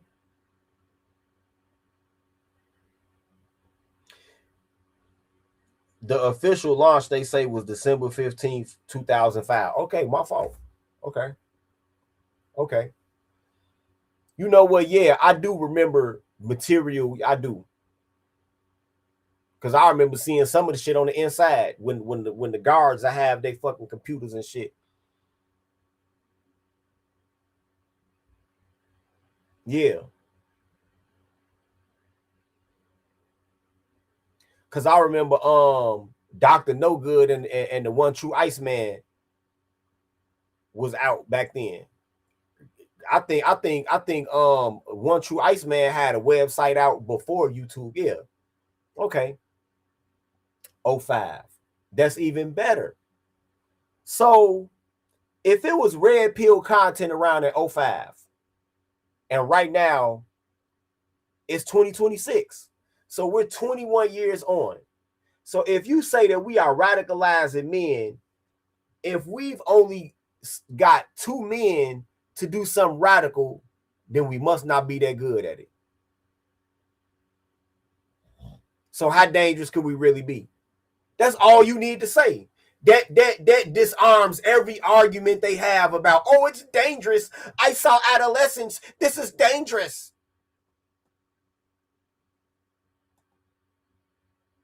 Since 2005. And so far, we had 2. Elliot Rodger and George Sidini. Remember, y'all concede them. Don't sit there and argue. Concede them niggas. Concede both of them dudes.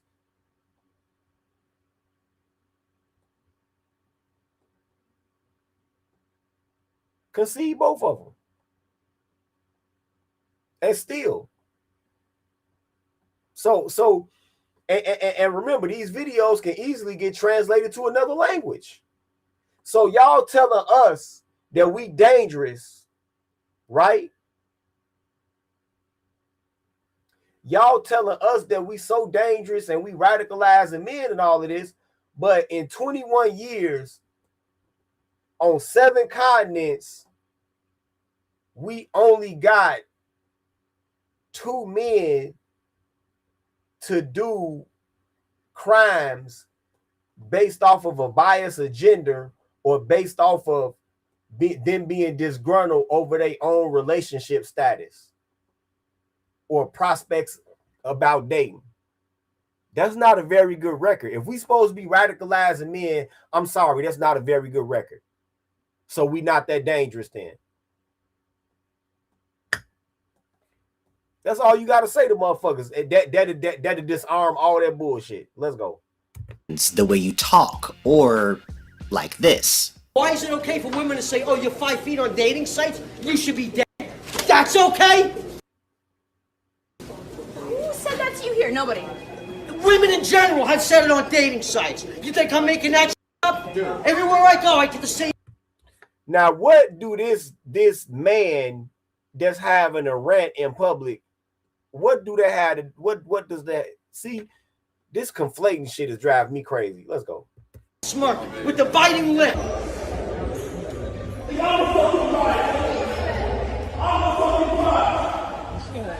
Y'all like bodybuilders? Bodybuilders? Yeah. I like skinny, scrawny guys. How about multimillionaires? How about ages and thick? How about talented? How about loving and respectful? And I run a 6-minute mile. My testimony, I'm nothing but pure, and I ask you if you want to be in the YouTube channel. And you like scrawny. In the last phase of the red pill journey.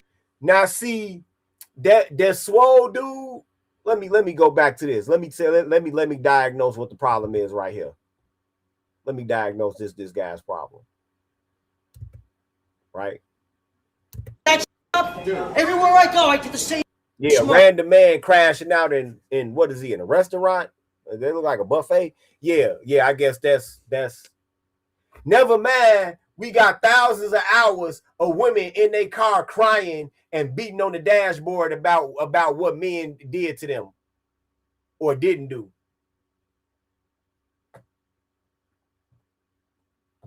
Never mind that. These men are trash. They're trash. Like, how do you have someone that loves you and cares about you and only wants to spend time with you? And yet they're the last on your list of priorities. How many videos have we seen like that? Honestly. So you can't compare, like, look at whatever. Back to the swole nigga. With the biting lip.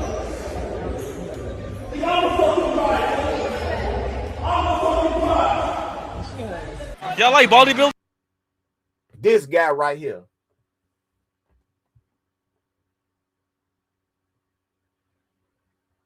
This guy right here.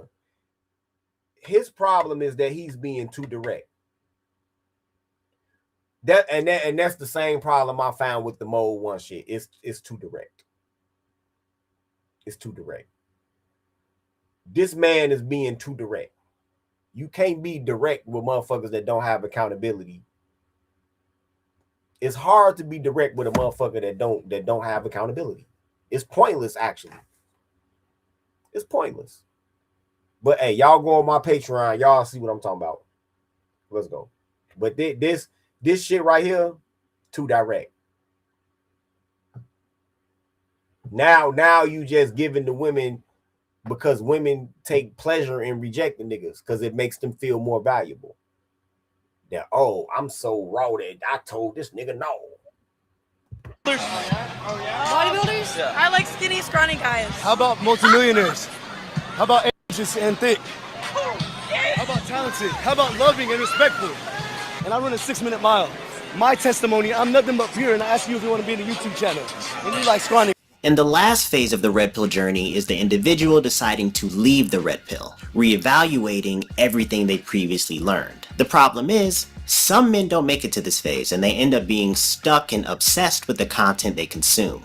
Or, if you're a content creator and you've built your following around phase 2, it's not easy to transition your content. And more often than not, it's too late, because a lot of these content creators in this space have damaged their reputation beyond repair.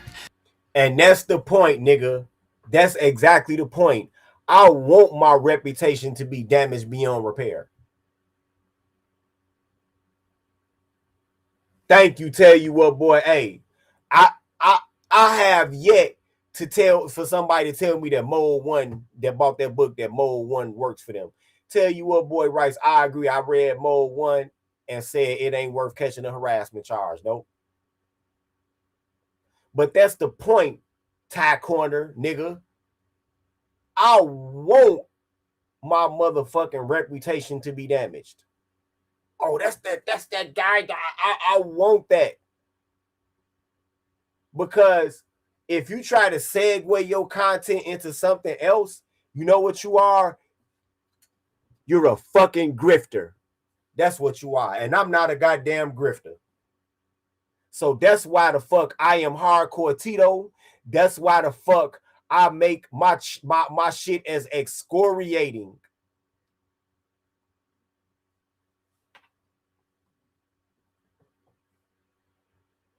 As excoriating as possible, so I don't leave any room for nuance or wiggle room for me to try to reverse myself.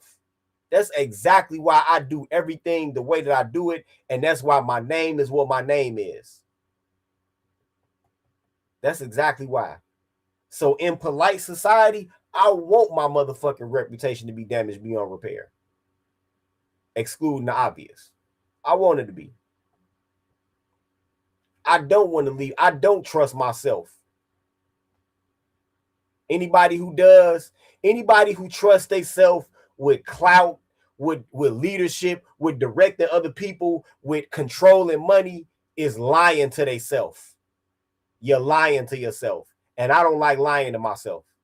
And I definitely don't like lying to y'all.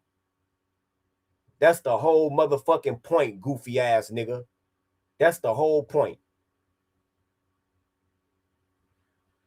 That's the whole fucking point.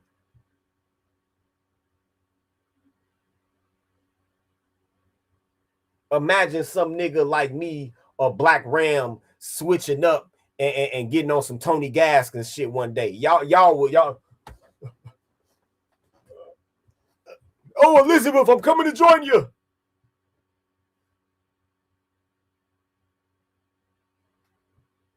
Niggas might have strokes behind that type of shit.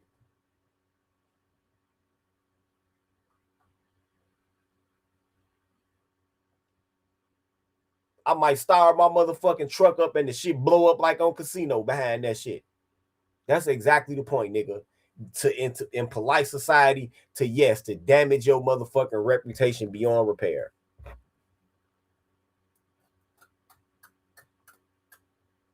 So that's why I do the shit. That's why a lot of us do the shit the way that we do it. We not trying to switch up our content. Shit, Shaka says that lying to ourselves was the exact title of one of my streams a couple years ago.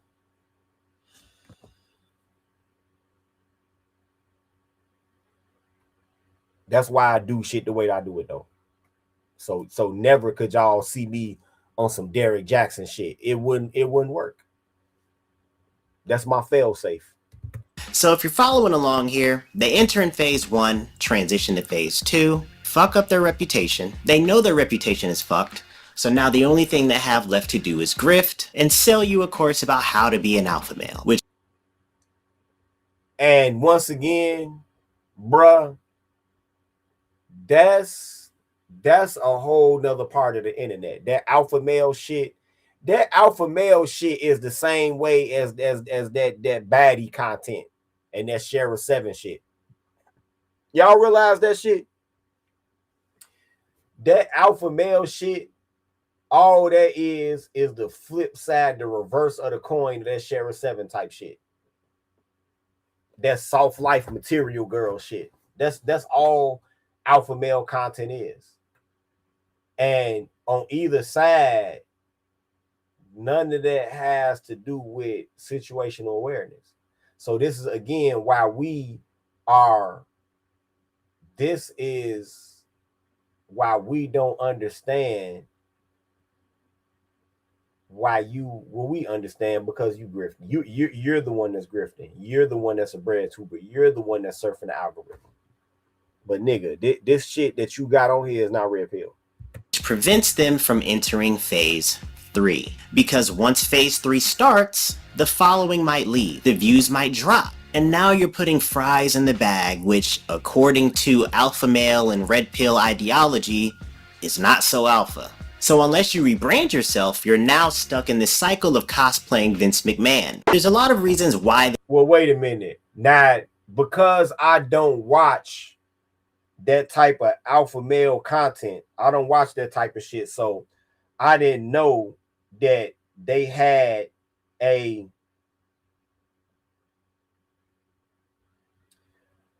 didn't know that alpha male content creators had like a specific list of occupations that if you do this occupation, that's not alpha. I never knew that. That's new on me. Oh, well, so according to all of the alpha male gurus, you like, so okay, I don't know. Y'all got to explain this shit to me. Exactly right, no news. Exactly right. Notice he didn't touch Black Manosphere 1.0 and 2.0. Yeah. Because that's what they paid to do, Shaka. That's what they paid to do. That's what being a Breadtuber is. That's why I call this video Slow Class Breadtuber. Because this nigga is so motherfucking rudimentary. Maybe he could try to debunk the red pill if he had actually took time to identify what the fuck the red pill is and who the fuck is involved. That's why I call this video what I call it, because this nigga is slow. But Shaka writes, notice how these cats go through long measures trying to break down the manosphere, and it's never gonna work. Let me tell y'all something. Let me tell you anti-manosphere motherfucker something. You know why the red pill is here to stay? The red pill is here to stay because of these hoes. And I got news for y'all. For y'all anti-manosphere people. Mark my words. Mark my words. Our constituencies are only going to get larger. Our constituencies are only going to get larger. And here's something that y'all never considered. Let me fuck y'all head up right now with this prediction I'm finna drop on y'all.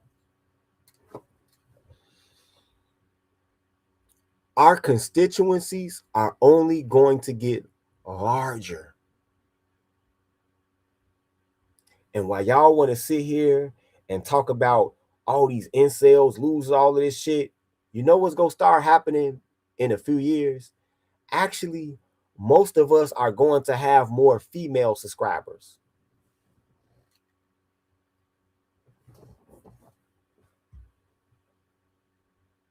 We're gonna have more female subscribers.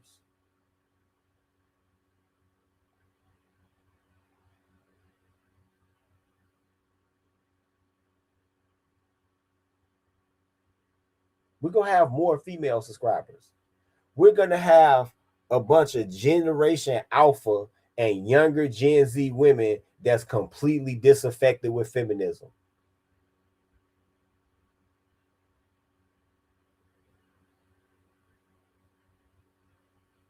No, not studs. It's gonna be some studs, but it's gonna be regular girls too. That's gonna be completely disaffected with feminism. They're gonna be like, I can't believe I can't believe I got took in by this bullshit. None of it even makes sense. Watch. And let me tell y'all how it's gonna happen.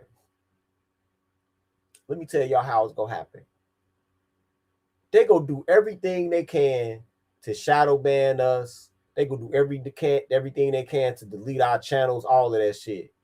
But you know what's gonna bring all of these younger women to the red pill? What's gonna bring all of these younger women to the red pill? What's gonna bring all these younger women to the red pill is when they remember their own life. You already got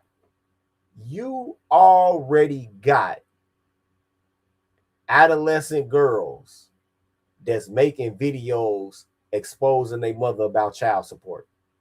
I saw a video the other day where where it was a woman that was sitting in the hospital. Apparently, their daughter had got in a car accident, and so he was in the hospital, and he must have had a lot of domestic shit with this bitch, because as soon as he walked in, he started recording. As soon as he walked in the hospital room, so then she was like, why in the fuck you got your phone out recording? And he was like, shit, you know the drill. Whenever I come around, you record. And then she was like, hi, since this bitch ass nigga recording, all he go do is stand there with his phone and record. And before long, he go start bitching about child support because he a hoe ass bitch. All he doing is paying child support for one kid, and his broke ass complaining about that, just like the rest of these broke ass dusties. That's what she said. And before long, like most of them do, she swung at him while he had the phone in his hand. Right? You know what the second part of the video was? The second part of that video was the girl herself saying, I don't think it's fair that my father has been paying child support for me and trying to do everything he can to be in my life, and all my mother do is take the money and steal it. And it's millions of little girls that's living like that right now. And the worse this economy get, the economic impact of that is going to be even worse. Them little girls are going to have a memory of them starving and going to school getting made fun of because they got holes in their shoes and socks, and getting bullied by other girls because they could never get new clothes, or they got the same. Didn't you have that on last year? And they childhood, adolescence gonna be a living hell. And so then when one of them hear us talking about child support, it's gonna resonate with them. When they hear one of us, or they come past these memes that say a man to sacrifice his happiness for his family, but a woman to sacrifice her family for her happiness, that's gonna resonate with them. In the future, all you goofy ass, grifting ass, red pill is dead ass niggas gonna be in for a big fucking surprise. We gonna have more females following us than Cynthia G.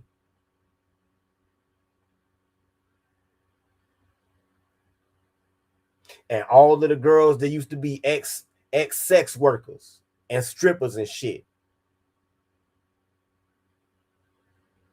that's gonna get in their 30s and realize how these old bitches set them up for failure. They gonna be watching us too. Yeah, mama spent money on weave instead of winter coat. You out there in February with a motherfucking windbreaker on. Girl, you got a jacket. Put your hoodie on under that. Yeah. Yep. That's who gonna be subscribed to us.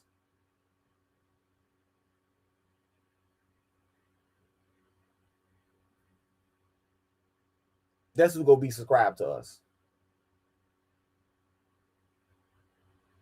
You already got girls right now on TikTok that they tell you, hey, yeah, I used to be a stripper, and I remember these older bitches was telling me this. They was telling me that as soon as my body started developing. It's already women doing it. But see, everybody ain't got the desire to be a content creator. So those who don't have the desire to be a content creator, they gonna be right here or on the rest of these channels. Watch. This content is popular in the first place, men not having success in the dating market, men not feeling respected by women, a lack of a mentor in their life, or just difficulty navigating who they think they need to be as a man. All men go have incidents where they don't feel like they're respected by women, because women don't love nothing and women don't respect nothing. And like I said, you deal with any woman on any level on a reoccurring basis, eventually familiarity is going to breed contempt. That's just how it works. It's baked in.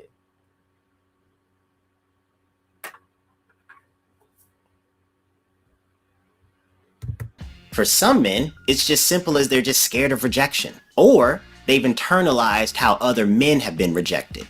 I am married now, but I thank God there was no cameras when I was shooting my shots, bro, because I have air ball. But that leads them to say things like, a woman will never love you for you, or the average man doesn't have a chance. You married now? This nigga just said he married?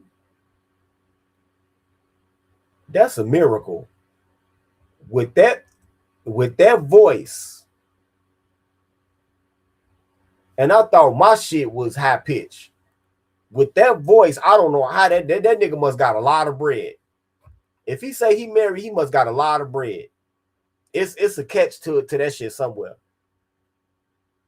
Either that nigga working with a ruler pause, he got a lot of bread, or she got a lot of bread. It's a catch to it somewhere. Because with that voice,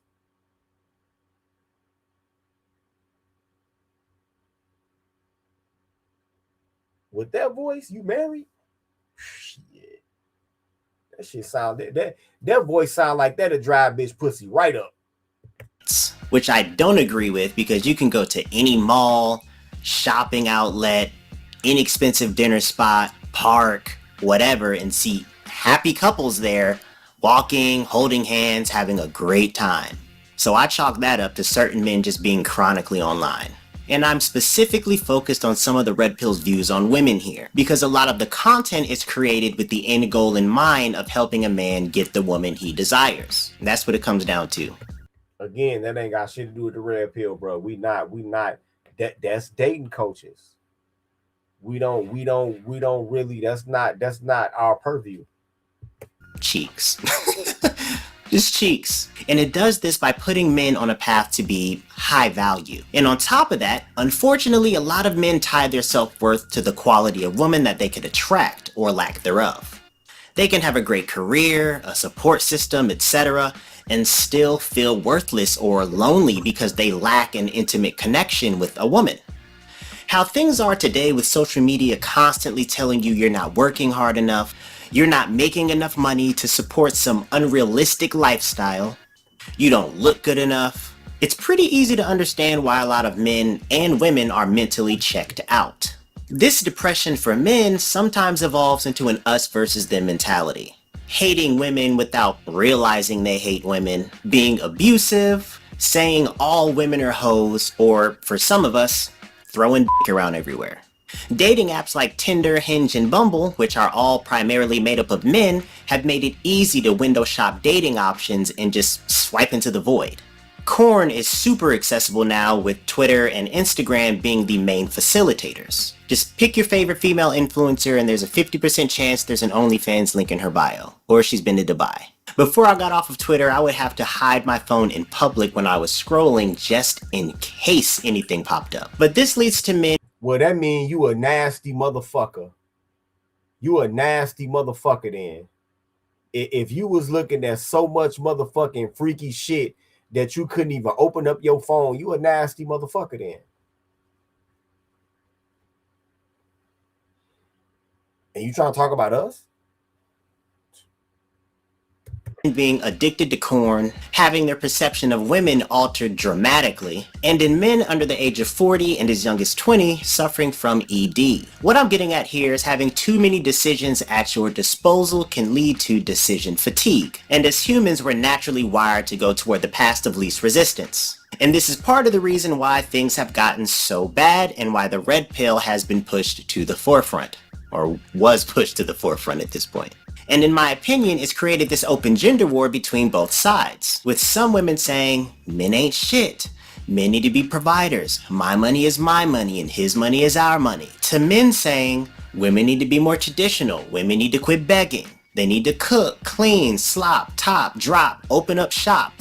You get the idea. Some men said, fuck it, I'ma just go overseas. Which, that's just sex tourism. And no, it's not.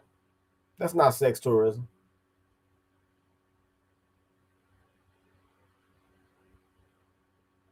No, it's not. You know what sex tourism is? Because if that's the case, all tourism is sex tourism. You gotta be a truly weak panty waist of a man if you are going outside of where you live at for a number of days and you can't even imagine the possibility of sex. Because if that's the case, all tourism is sex tourism. Like, you don't have to leave out the country. So you telling me is if you're from the Midwest, right? And you got a cousin and he just moved to fucking Palm Springs, Arizona. Finally made it big. And he like, hey man, come to my party. You up to Bam. I'm having a housewarming pool party, man. Right? And you like, well, damn.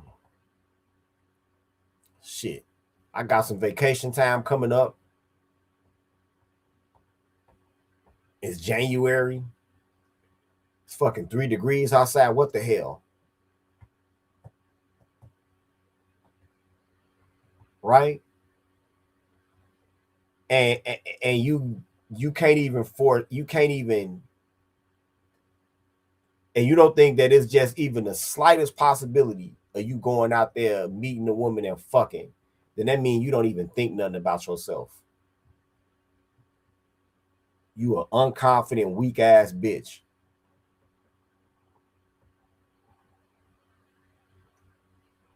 And that's assuming that you're not in a relationship with a woman, or either woman might want to go with you, whatever. I'm talking about if you unattached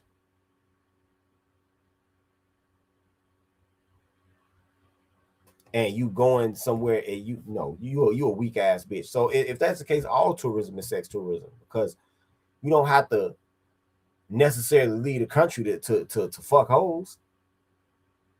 I can get right out here on the highway and go to Danville, Illinois and fuck hoes. And I haven't even left my own state. So if that's the case, all tourism is sex tourism. Goofy ass nigga. That's a topic for another day. This combination of things has created this extreme gamification of dating, and it's made way for red pill or red pill adjacent content creators to make a living off of giving men bad advice. How to get yourself out of a drought if you're super down bad. This is the last resort. So you're going to want to search for the registered offenders that's near you. I know it sounds crazy, but you're going to keep searching until you find the girl that you want. I will block out her face, but she's an offender, so I don't really care. But after you find who you want to search them up on Facebook. Do not be vulnerable with women. But you've never been in love. Women are not built to handle masculine problems. Being vulnerable with a woman is some of the worst advice that modern day women give to men, because if I sit there and I cry to you, oh my God, my life is hard, blah, blah, blah, blah, blah, you might sit there and console. Now, I gotta agree with Myron goofy ass gay ass right there. I gotta agree. Women don't give a fuck about that shit. They might see something you going through and might help externally, but they all in all, they don't give a fuck about that. They don't give a fuck about that. They don't love nothing. They don't respect nothing. For those of y'all that's over on Patreon, on my $25 tier, y'all know exactly what I'm talking about. Just made a video about it the other day, and I'll be back on that subject again tonight.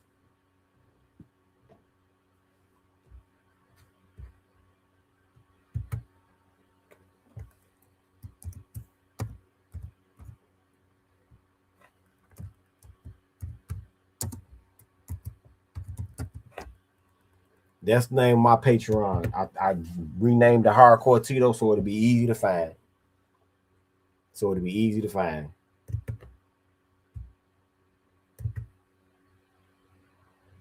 Yeah, he really included that clip of the young dude that used the registry, which that don't have nothing to do with the red pill either.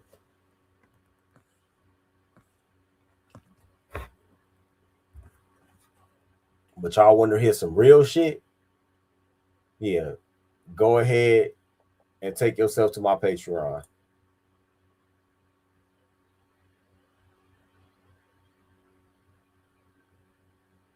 And jump on that tier. You'll see exactly what I'm talking about.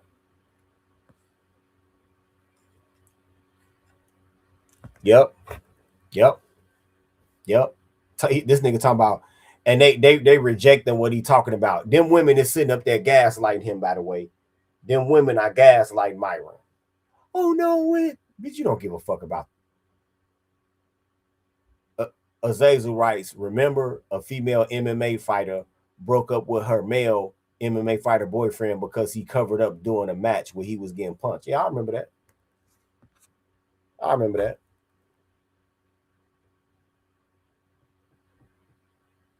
I remember that. Watch this. All of you guys in here, right? All you brothers that's in here, I ask you a question. Because I know somebody will, oh, you're an incel. You telling them not to be vulnerable to women. You hate women. Shut the fuck up. Shut the fuck up. All of y'all guys that's in here, man. Let me ask y'all a question. How many times out of all of the girlfriends, all of the female acquaintances, all of your greatest hits and your greatest misses, right? The women that got away, even every female that you was trying to get at and got past the first conversation with, right? How many of y'all have ever had a woman ask y'all what you wanted to be when you was a boy?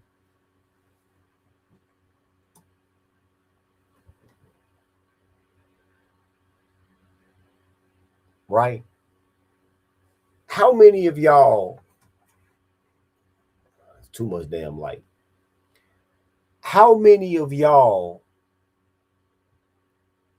have had a woman ask you, what did you like to do when you was a child? How many of y'all how many of y'all have had a woman ask y'all what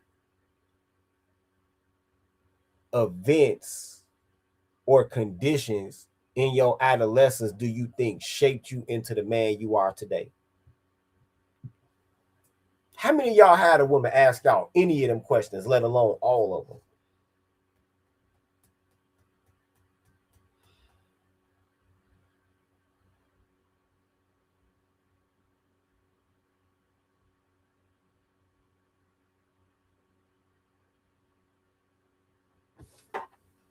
They don't even give a fuck about who you are. They don't even give a fuck about who you are. So there's your whole question about vulnerability right there. In case anybody was ever going to look at this replay and come back at me with some shit about, oh, you must hate women. You stand there. I don't hate y'all. I just know who y'all are.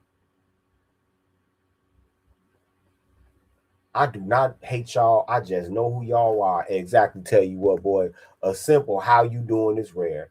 Most of these women is calling y'all to monitor y'all, to see what the fuck they trying to check your temperature. That 90% of the phone calls you get from a woman is going to be to check your motherfucking temperature. They trying to see what you doing, what you about to be doing, and hear your tone of voice to hear how satisfied or dissatisfied you are, to diagnose if they're going to be able to monopolize your time and your resources.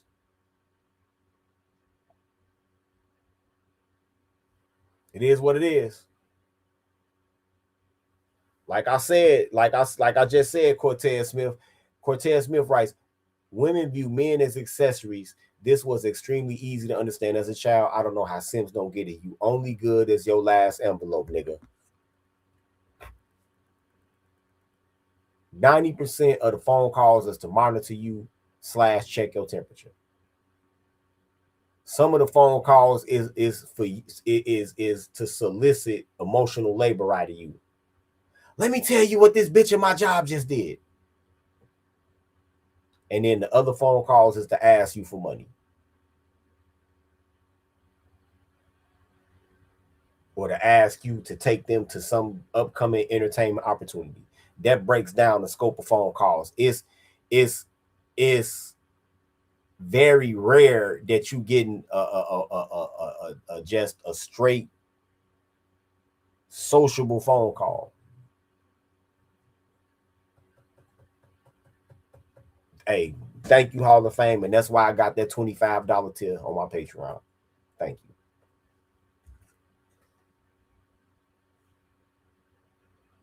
Oh, and tell you what, boy, thanks for checking in, man. At that tier.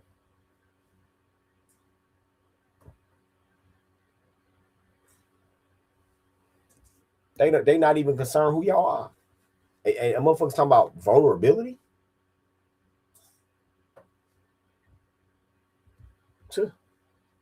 Me for a bit, but deep down you're like, you fucking bitch. A woman's biggest weakness, the key thing in any... Wait, women hate vulnerability so bad that they don't even like when you talk to them about shit that they doing wrong. They don't even like that. They don't even like when you talk to them about some bogus shit that they doing. They'll be like, oh, you're complaining. Why are you always, why you're complaining? I don't want to hear that complaining. That's not to say that you shouldn't voice your opinion, but then you might want to consider, bitch, you know what, I'm good. Man to woman relationship is to keep her chasing for your validation. And the honest truth is, it takes a certain level of game to keep her interest level high in you. And the best way to do this is through uncertainty. Uncertainty is a woman's weak spot. It's pretty much the opposite of validation. So when you quit raging and you make it to phase 3, what does that look like? I've watched almost every single podcast you ever did for about a year and a half. So much so that I bought into a lot of the things that you said. And for about 2 years, it led me astray and significantly damaged my personal life, including relationships. How did it lead you astray? Well, you told me to go sleep with a bunch of women and date multiple women at the same time, which I did. And it significantly damaged my life. And it wasn't until I actually turned around and started listening to Jesus Christ that I was saved. Now, them people out there don't give a fuck about religion. All they give a fuck about is he said that he's let one woman monopolize his time. I gotta agree with Myron right there too. Fuck it. It's crazy, but yeah. Hall of Fame writes, the reason they say we hate women is because we do not approve of how feminism taught them to behave. They think post-feminism thoughts is what a woman is. No, that's not why they say you hate women, brother. They say you hate women. They say you hate women, brother, because you talk about accountability. And for them, accountability is hatred.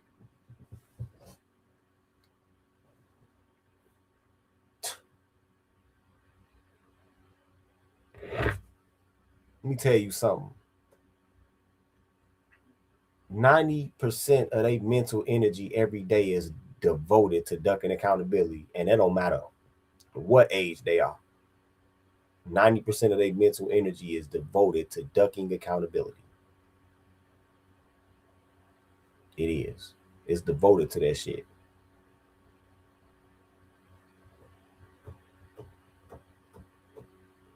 They would rather crawl under a barbed wire fence through thistles and thorns and mud and mosquitoes and fire ants than ever hold accountability for any motherfucking thing.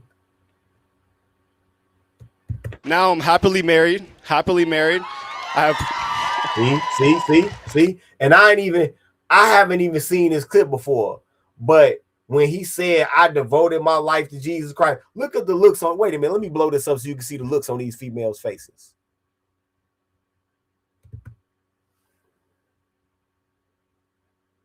Look at the looks on their face.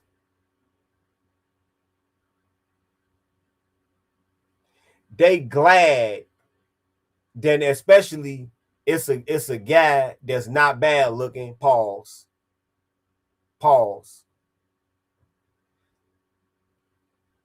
They glad that somebody like him is getting up there saying it. Now look at the body language of the men in this picture. Look at the guy in the red shirt. He looked like he just swallowed a spoonful of shit. And you know why he looked like that? He really don't agree with that, but he got that bitch right next to him with them glasses on. And so he's scared he not gonna get no poontang tonight. He just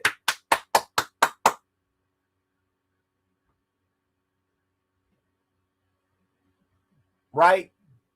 Exactly. That means he can be controlled. That's why they clapping for him. Look at dude with the gray t-shirt on with the sunglass hanging around his neck. He don't agree with that shit at all. Look at dude with the yellow shirt back there. He don't agree with that shit.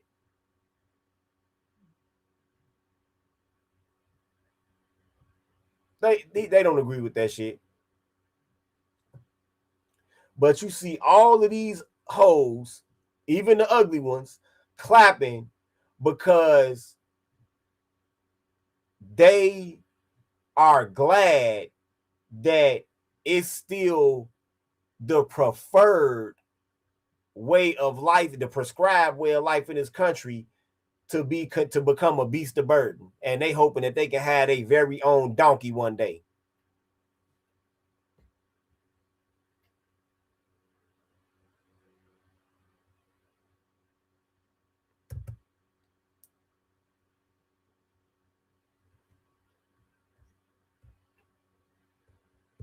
I have one child now with another one on the way, and I've never felt happier. Even Sneeko has made it to phase 3, and regardless of how you feel about it, niggas talk that shit. Niggas talk that shit until that hoe run into Jody. Niggas talk that shit until they and say, I'm not saying don't procreate. I would love to procreate one day. But just don't lose sight of what's going on if you do.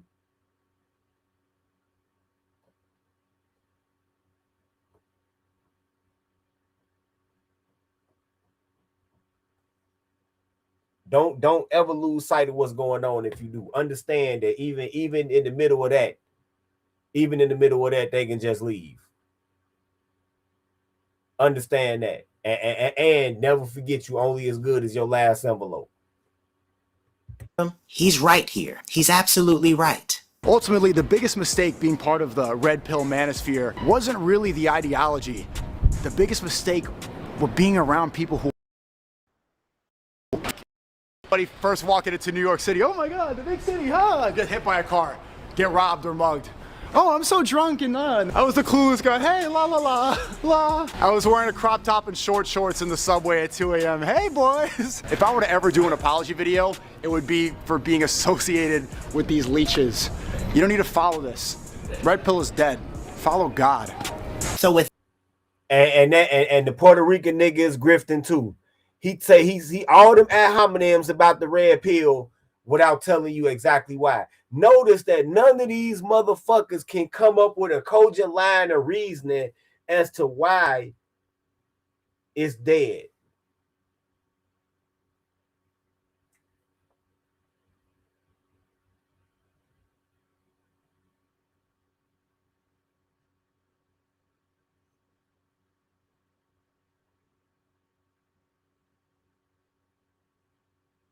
You know the irony here? The irony is that he calls these men grifters. No, actually, motherfuckers like Sneeko are the grifters. You want to know why Sneeko and people like Sneeko, people like C Boogie, people like Ass Nathaniel,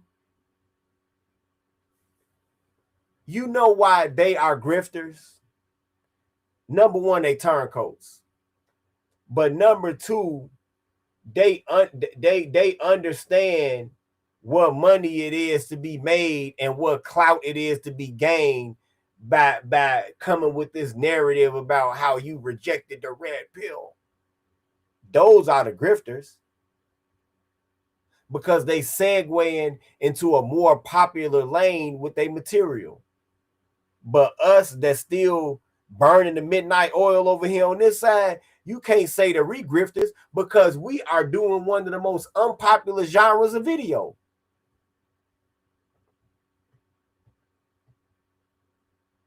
You realize that? It's all type of shit I could have came on here and did instead of this. I could have had a strictly fashion channel. I could have had a motherfucking fitness channel. I could have been one of them pandering simps.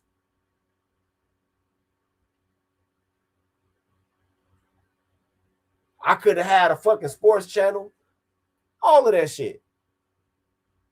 And not have to worry about getting shadow banned, flagged, channels removed, bitch ass niggas like Gabe. I wouldn't have to worry about none of that shit.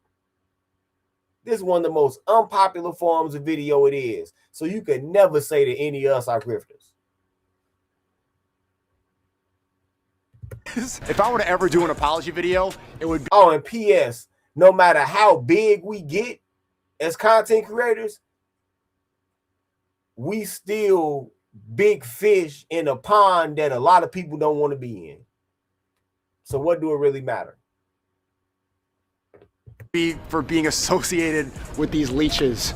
You don't need to follow this. Red pill is dead. Follow God. So with that I ask, is the red pill actually helping or is it playing on men's insecurities? For the most part, I think that shit is cooked, man. I think it's become about playing on men's insecurities for a bag and not really caring about whether they succeed or not. Because if they do succeed, why would they need your content anymore? They got the woman of their dreams, they got the house, they got the car, they got the money. They won. They have the cure. Most of these red pillars don't even live by the words that they preach. For example, telling your audience not to date single moms while at the same time... Again, that dude ain't red pill. No Fugazi, not red pill. That dude ain't red pill. That's that. The no Fugazi shit. The Andrew and them. What is that? Whatever podcast. Ain't none of that shit red pill. That's the arguing with hoes genre. That's what that is. All they do is schedule arguments with thoughts. That's what it is. That whole genre is a ripoff of Kevin Samuels. See, when Kevin Samuels used to have hoes on his shit, he had women from all walks of life. Y'all do notice that, right? Kevin Samuels used to have women from all walks of life. He had no, Andrew Tate is not red pill. No, he's one of these alpha gurus. No, Andrew Tate is one of these alpha gurus. He's not red pill. When Kevin Samuels will have women on his call-in show, he had women from all walks of life. He had women that was doctors. He had women that was lawyers, psychologists, fucking school administrators, teachers, music promoters. He had all type of women on there, right? He had all type of women of all type of income levels, all type of job titles, and all types of levels of intelligence on there. And he was articulate enough to have a conversation with each and every one of those women, right? And that's kind of a feat when you think about it. Because a lot of those women that Kevin Samuels had up there, they might have been at his level of intelligence and education, because you can be extremely educated without being intelligent, and you can be extremely intelligent without being educated. I've seen both, right? But he had women that either met or might have even a little bit surpassed his level of intelligence and education, but he was articulate enough to hold his own and come out on top most of the time and prevail upon them.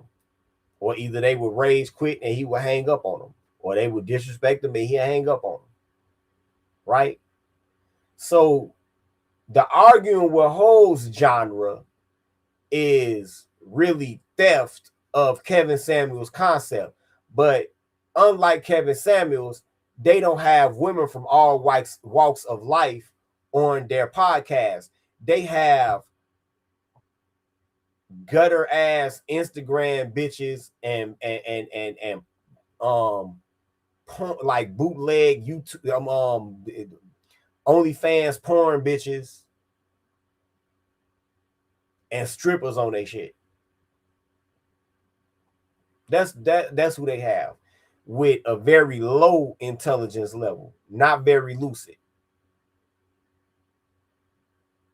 And so they make these rudimentary ass debates with them seem like it's some big time shit. This the arguing with hoes genre. Ain't nothing red pill about that. They might be telling them hoes on there something they didn't know, but they not telling us nothing that we didn't know. Dating a single mom. Dunking on gold diggers and OnlyFans models while at the same time using your influence as a creator to try and sleep with them. Teaching men how to be in relationships with women while at the same time not having been in a relationship until your mid-30s. They couldn't game Damn, that caption was real. That nigga said my first girlfriend. Wow. Their way out of a paper bag. They tell men to be stoic and level-headed while at the same time being emotional about every fucking thing and kicking women off your podcast the second they say something you don't like. Now, I gotta agree with this nigga right there. They always talk that masculine frame. Don't argue with women. But nigga, your whole podcast is based around that.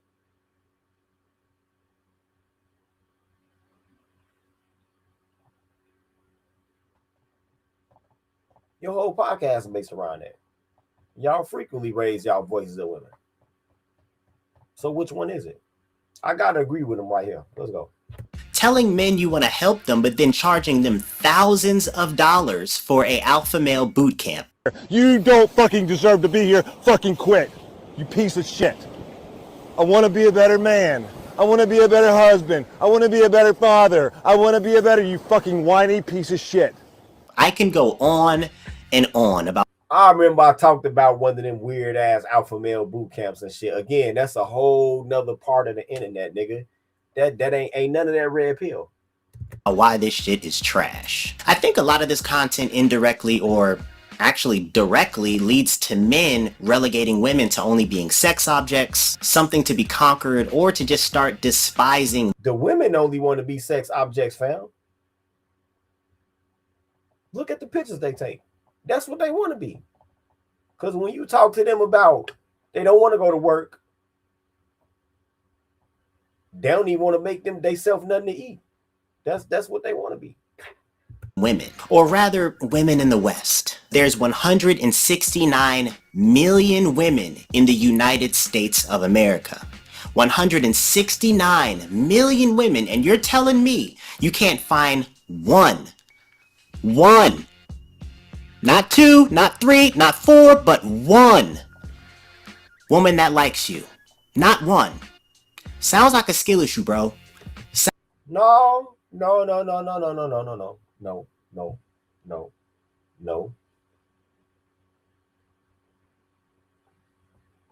We are in a post-Instagram America, right? We are in a post-scamdemic Instagram influence America, and trust me, bro, they mostly like the same motherfucker. Don't worry, you marry, you'll find out one day. Sounds like you're stuck in ELO hell.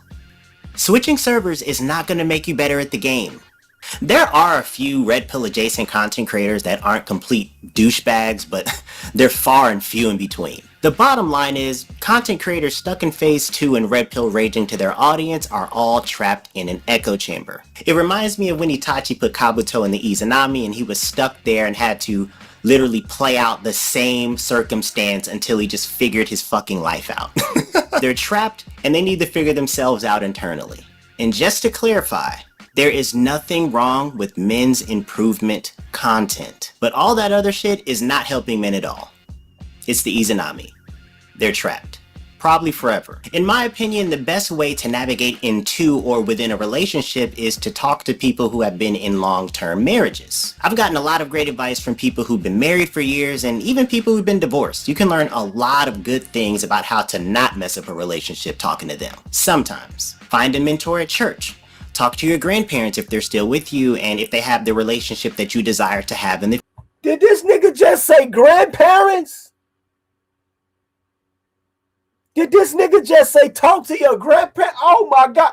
That's the worst fucking possible advice. That's the worst fucking possible advice. Talk to your grandparents. Let me tell you something, man.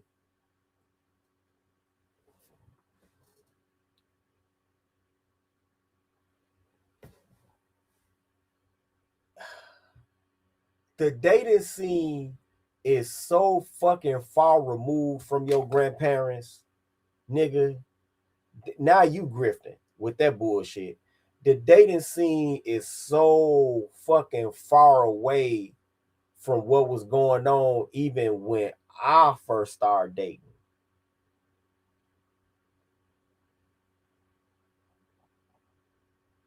Right? See, society had guardrails on women back then. Ain't no guardrails no more, homie. Now they full fucking nature. They full fucking nature can come to the forefront. Now they have reverted. They almost back to the same place that we was when we walked out of the caves. Because back then there wasn't no guardrails on them.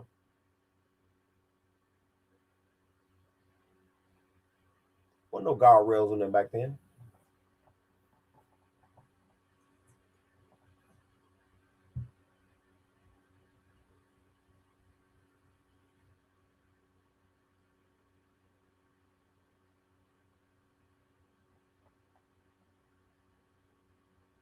Well, no guardrails on them.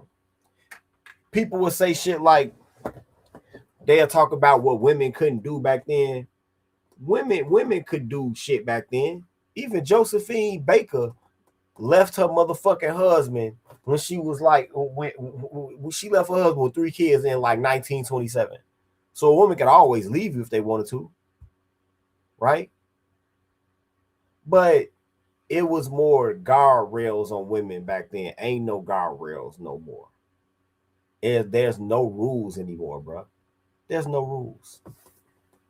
So it's crazy that you telling people talk to their grandparents when they grandparents lived in a rules-based society that had rules on dating, and now ain't no motherfucking rules.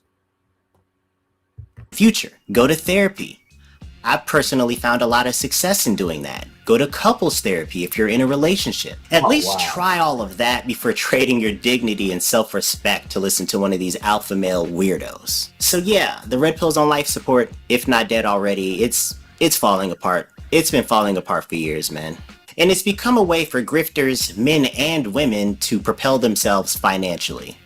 In a nutshell, it's heroin. Very easy to consume, addictive, entertaining, but you definitely do not need that shit. Keep in mind, for the vast majority of men, you don't need to make 6 figures if she likes you. You don't have to be 6 foot tall if she really likes you. Just go on a date with a Mexican if you're 5'3". They don't care about that shit. Just joking. Halfway. You don't have to be a shooting guard for the Lakers. You don't need to sleep with 50 plus women to understand the type of woman that's good for you. You for damn sure don't need a vasectomy. And how alpha you are does not matter because your girlfriend can still roll bounce out of your life with a construction worker if you're a shit human being. Thanks for watching. Yeah, this nigga is bugging, man. But y'all people that make these kind of videos, you Breadtube niggas, y'all gotta stop doing this shit, man. Y'all gotta stop all this conflation and include niggas in the red pill. That's not. Y'all gotta stop doing this shit.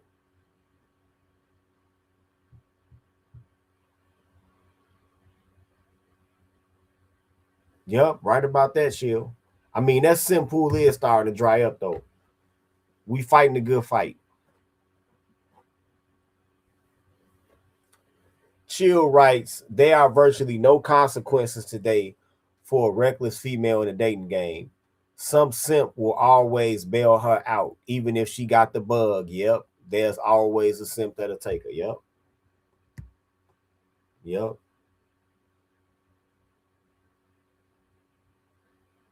Damn. Cortez Smith writes, my grandma was born in 1931 and she thought the boomer generation was cooked based on what she saw.